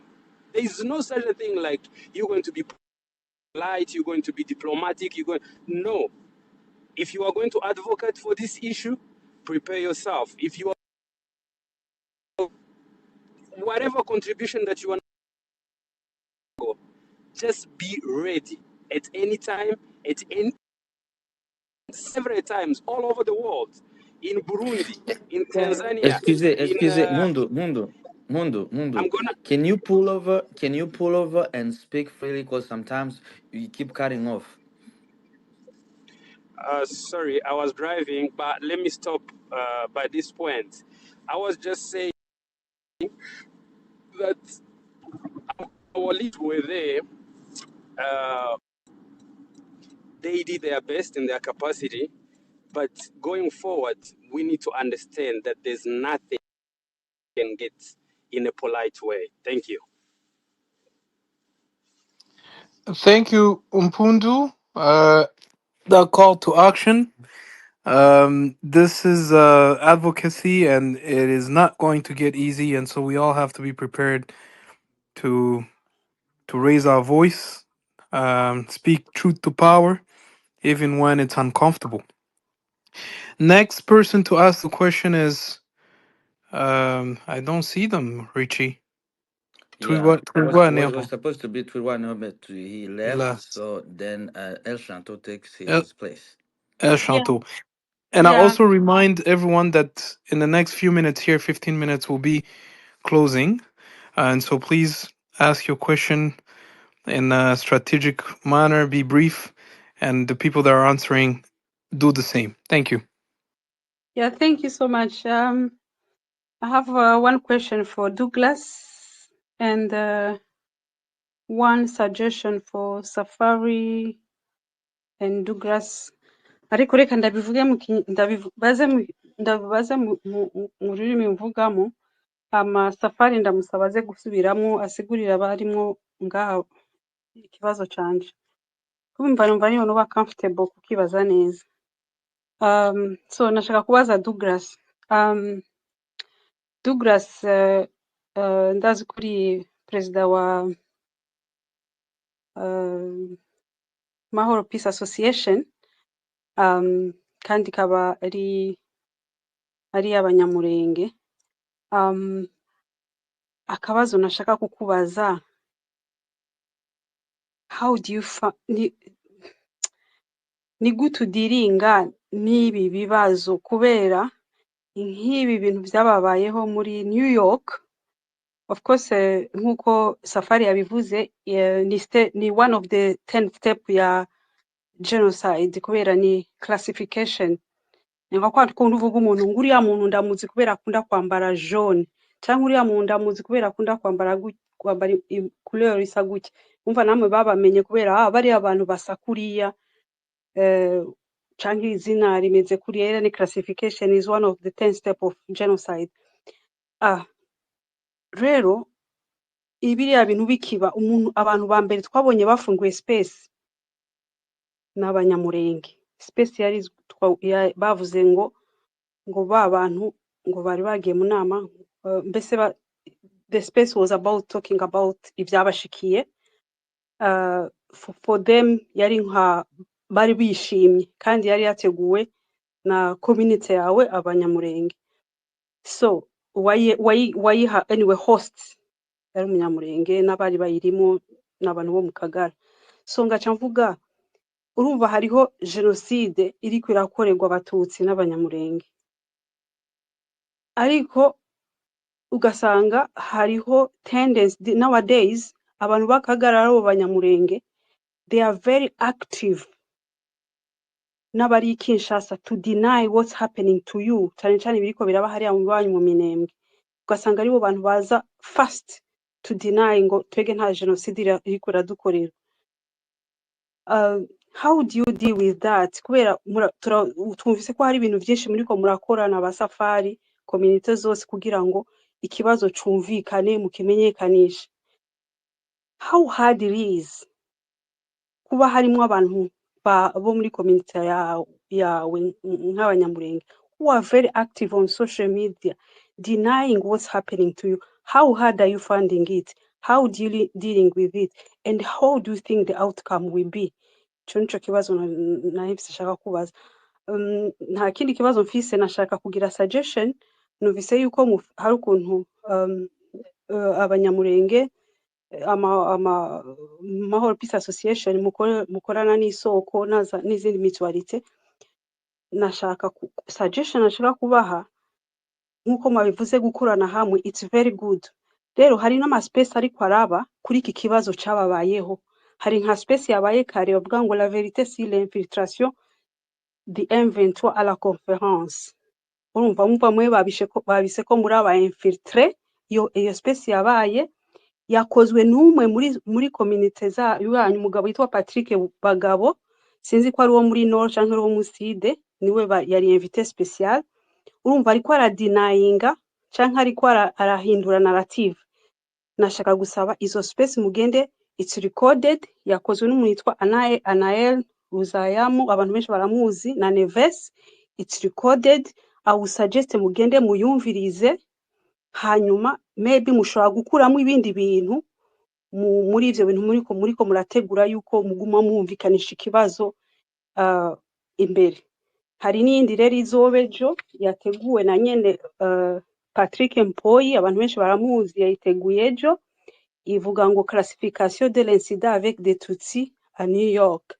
Patrick Mpoyi niwe yazoyitegura ejo kandi umu invité spécial batumiye gutumira Patrick Bagabo urumva numwe end of votre community, so nayo nyene muze muyikurikirane. The reason why I'm saying that hariya murashobora gukuramo all the information, then in future mwe muriko batumye n'abantu harimo n'abantu bavuzemwo yabaye umunsi w'Kinshasa bakomeye abavoka, so from there you can always mukuremo ama information muzokoresha in future kugira mwerekane ikibazo ni iki, people are discriminating us, ngibi ibintu bariko baravuga because it's recorded. That's my suggestion. Thank you. Urakoze Elshanto, urakoze cyane ku kibazo cyiza.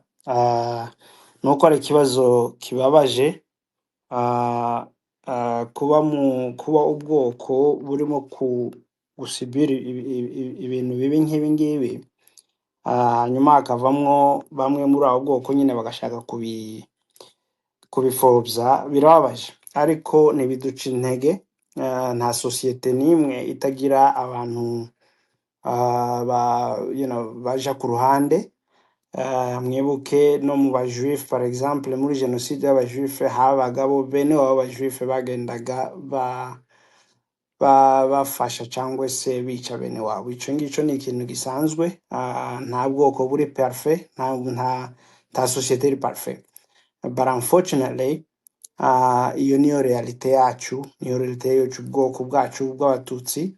Ariko abo bantu uko bameze kose bazatsindwa cyane parce que twebwe tuvugisha ukuri, twe tugwanira ukuri, tu advocating ibintu bitubaho biri real. Ntabwo tubesha, ntabwo tugenda hanze ngo tugiye kubesha urundi bwoko. Nta munyamurenge n'umwe cyangwa umututsi wari waje hariya ngo afate gahunda yo kwica ubundi bwoko bwa Kongo cyangwa ngo abuzize uko bameze. Kubera nko twebwe komba yacu, intambara yacu ni intambara iri juste, tuzayitsinda. Abo bantu bose cyangwa se abantu ubwoko bwacu baje ku ruhande bagafatikanya n'umwanzi, abo ngabo bazatsindwa, tukome n'uwo mwanzi uzatsindwa. Twebwe ntitugomba kwikonsantra cyane kuri abo ngabo, ingufu zacu tugomba kuziganyira ku bantu bacu, abasore bacu bafite tugalvanize energy zabo kugira ngo n'urugamba turuhagaremo neza, kandi tuzarutsinda nkuko mwe muri afande wacu yaravuze ngo tuzarutsinda kandi tuzarutsinda n'ishema. Ntitugomba guheza platform bamwe muri abo ngabo bishakira amafaranga, bishakira amaposition. Ibyo ni bisanzwe, nta bwoko na bumwe butagira abantu nk'abo ngabo. Abo ngabo mubihorere kuko nabo bazatsindwa nk'abandi bose, bazatsindira hamwe. Ntitubistindeho, ntitubibaheze platform, ntitubaheze n'umwanya wo kuguma kudutakariza umwanya. Iriya ni distraction. The more they do it, if we continue to follow what they do, we are going to distract ourselves.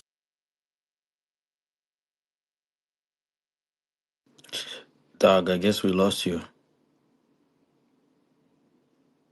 Didi, uri kumwumva? Oh yeah, je ne l'entends plus. Fortunately, Bonga was like, Thank you, Douglas. Ok, je pense que celui qui suit c'est Twirwaneho et puis B52 Inkwakuzi Beat Union. Twirwaneho. Yeah. Et puis Richie, on ne prendra plus de questions. Après Inwakuzi, ça va être la fin des questions. Comme ça, on va finir les spaces. Le dernier c'est Beat Union. C'est pas, Beat Union, désolé. Pas de souci. Douglas aussi doit quitter, hein, et puis Safari aussi a demandé 15 minutes. Pourtant, on a besoin d'eux pour un mot de conclusion. Donc, 3 mots. Douglas, oui. are you leaving just about now? Yeah, please be in 5 minutes I should be able to drop if that's okay. So Twirwaneho, try to be quick as possible, and then you pass the mic to B52 Inkwakuzi Beat Union, and then babasubize be kubasiga hano please. Muvuge vuba vuba. Murakoze cyane. Nari gukoresha ururimi rw'igifaransa iyo Kahebe aza kuba gihari, nkaba ndi kubona sinzi nimba hari.